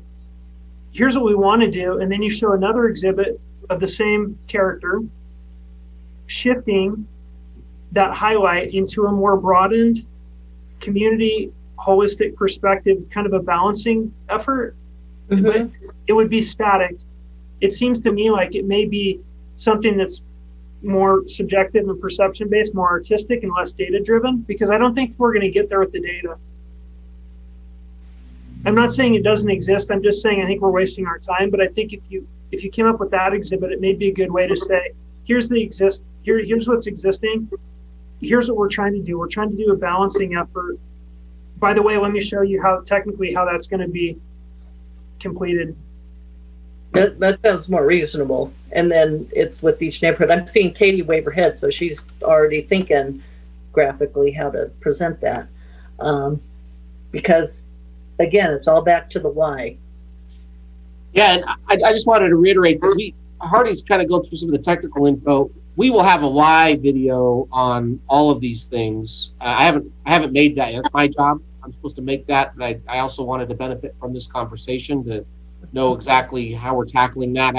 One thing that I'm trying to think of for some neighborhoods, that I'm just trying to be cognizant of how to talk about jet arrival and departure noise, because what we're kind of getting at is fairly specific to that, where I'm going to have some neighborhoods that are going to say, well, I'm not worried about that. I'm worried about repetitive operations. What are you doing about repetitive operations? And I know that neighborhood's experiencing lots of jet departure noise, but they're not getting any of my repetitive operations. And now you're going to put more jet on our neighbors.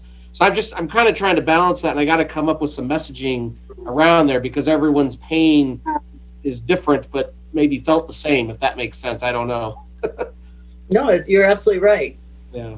It's different neighborhoods are experiencing different things. And, we're going to tackle that.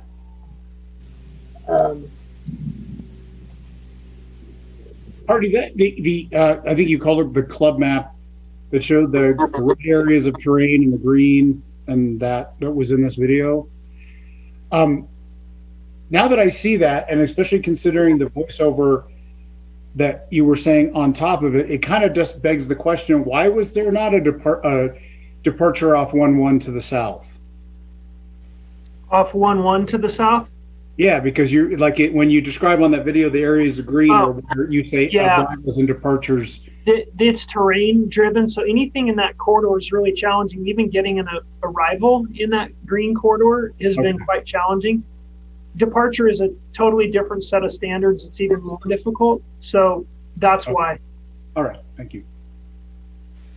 And that's kind of, the terrain is a big deal, because that's one of the things Hardy and I talked about, is that we thought, could there be a danger that we get the Cigna straight out departure on runway 29 approved, and we're all working at it and it's really good, and then the FAA gets rid of the Truck 4 departure, the one that we've had. And for some people, they would really like that. Others would look, well, you just moved it from our neighborhood to another one, and you've been saying all along that your goal was to disperse it evenly. But the terrain is such a big factor, and one thing that Hardy and I were talking about, Hardy brought up, is that the climb gradient is the lowest for the 29 departure. So those climb gradients are super important, and I guess what I'm getting at is it's very likely that we would be able to keep both a 29 departure to the north and a 29 departure to the west, but 29 to the south with the climb gradient, it's just that the FAA isn't going to let us go there, is what we had learned from the assessment. Is that accurate, Hardy? Yeah, and we haven't talked at all about the process, but we can talk later about that and the approval process and what the FAA may accept and may not accept. This is done through standardized criteria and special criteria, but it actually goes into the hands of a decision maker at the FAA, and they look at it and they can summarily dismiss it, they can conditionally accept it, they can send it back for revisions, or they can send us to an entirely different office inside the FAA, which goes into this spiral of time. So more to talk about there, but I didn't want to bog us down in that, because I think that where we're at now is really the conceptual phase. What does the board think is best for its community? And then once we narrow it down, I can give you a better understanding of the likelihood that those things will be adopted and put into play by the FAA. It would be too nuanced, too complex to add it into this, but I think having in your pocket at the time of these presentations is what the corporate world of aircraft flying and the privately owned aircraft, because the corporate is constrained a lot more than the privately held, and may be more willing to do some of the specials even without the FAA buy-in. And that's where the corporate outreach from us as a board could be very important. That's a great point. You bring up something it's a very valid point, and we have a lot of traction doing special operator outreach with special procedures, and that's a whole nother category of looking at solutions to control the path of an aircraft. This study touches on a piece of it. Yeah. But there's more. There's other pieces we can do there.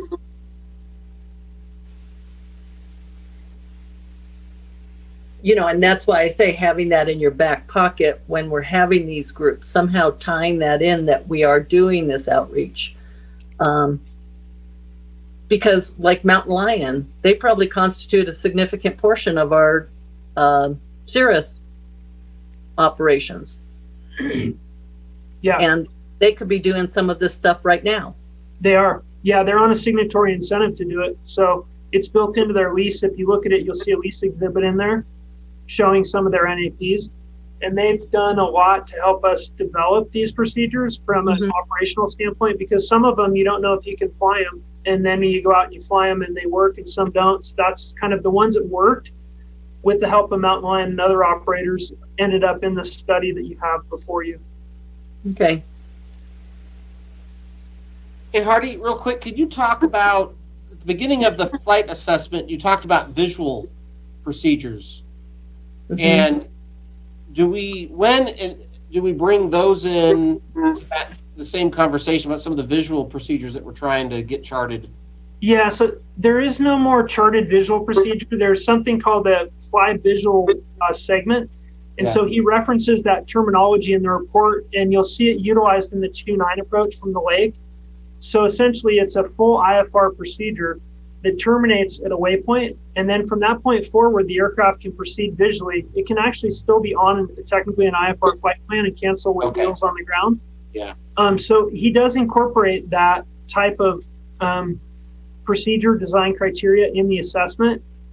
The FAA used to have something called the visual RNAV, which has fallen out of favor, and they do not promote it nor allow it anymore. And it's basically this weird hybrid type of approach. Monterey has one. But really the criteria we're working on now is called the fly visual segment, and he does have some in there. All right.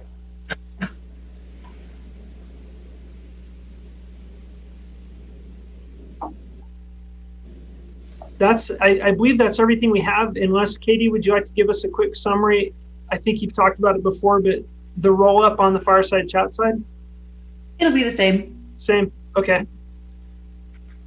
Lots of input. Thank you so much for your time and giving us some great input. I think we can make some good community driven content for you and reshuffle the deck a little bit and start sending you some pieces as they come out and try and, streamline it and fast track it back into the board's hands for discussion February or March timeframe. Yeah, we have almost a month before the February 11th workshop, so I think we can come up with some good progress, and then I'll chart in about 45 minutes during that meeting to give you an update and get more input on this.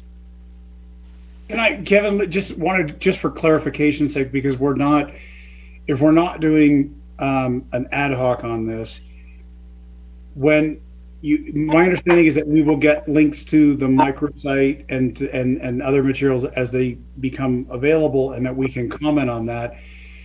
And you're okay to synthesize those comments and not delay the production of this? Yeah. So I'll meet with Hardy and Katie. We'll get together and we'll try and compartmentalize this a little bit so that we can get you information, and then you can send comments back. And then what we'll do is at the regular board meetings, and then also on February 11th, because we have that opportunity, we'll do check-ins on it. But yeah, we won't wait a couple of months and then show it to you again. Okay, but if we see we've got our next meeting is on the 27th. If we do see that website and can provide comments from that, then maybe on the 27th you'd have an opportunity, if there was any conflicts of direction from the board, to clarify. We would be able to do that. That meeting is extremely full of material, as is. But we may have an opportunity, if we need to spend 10 or 15 minutes on it, we can do that. Shouldn't say extremely; it's just full. But yeah, I agree. We don't want to wait until March to get this thing back in front of you. Yeah, and I would say on the 27th, it there's no need to even bring it up in the meeting unless, based on the comments that the board has provided, you see somebody says turn left and somebody else says turn right, and you need consensus. Otherwise, if it's typos or if it's minor suggestions or whatever, I don't think it's worth bringing it up. Point. Good. As long as it's agendized. Okay, should be agenda. I'll put it on the agenda if there's, if we see any of those kind of dichotomous or opposing views. Then I have public comment. Awesome. From Dan Cockrum. Current graphics and those proposed fail to adequately detail the desired flight tracks. These lack of detail, i.e. topographic and other terrain features, such that anyone could actually visualize the desired path. The scale also does not lend itself to determining where actual residential areas exist. While existing preferred flight videos are great for pilots, they are now outdated, and it is questionable how many pilots actually take the time to view them. Handouts to pilots need to be better graphical detail as well. I think he's referring to the pilot videos on the website. I would like to mention we do have one suite of videos that you have not seen today, and those are the aircraft in-flight videos. I personally think they're super cool. The aircraft is flying each procedure, and it's got a wide-angle fisheye type lens at a 45-degree angle. And as the plane's flying out, you can look down and clearly make out certain neighborhoods. And our goal is to fly the procedure and then highlight the neighborhoods underneath the video, so that if you watched the video, you would see exactly what's underneath the aircraft. And topographical isn't the right description, but it's really terrain-based, real-time video with labels for each neighborhood. So that's another piece we're working on. We had some restrictions due to COVID getting everybody inside one aircraft, but we got over that, and they should be ready for probably at the 27th meeting. You'll get to see those if we want to put that forward. We'll send them to the board. Or the latest, the 11th of February, or maybe send them out as soon as they're done, and then talk about them as soon as we can get them on an agenda. Yeah, it may fulfill the need that the commenter just described for us. Any other public comment? Go ahead, Mary. I like the idea of getting information out to us and us responding, and then the synchronous technical term you used, being able to touch that on the 27th. That's great. It's a really smart way to go. Okay. We'll get busy on that. Keep it moving. Absolutely. Oh, any other public comment, Lauren? No. So where are we? Are we at board member announcements? Closing comments? Thank you.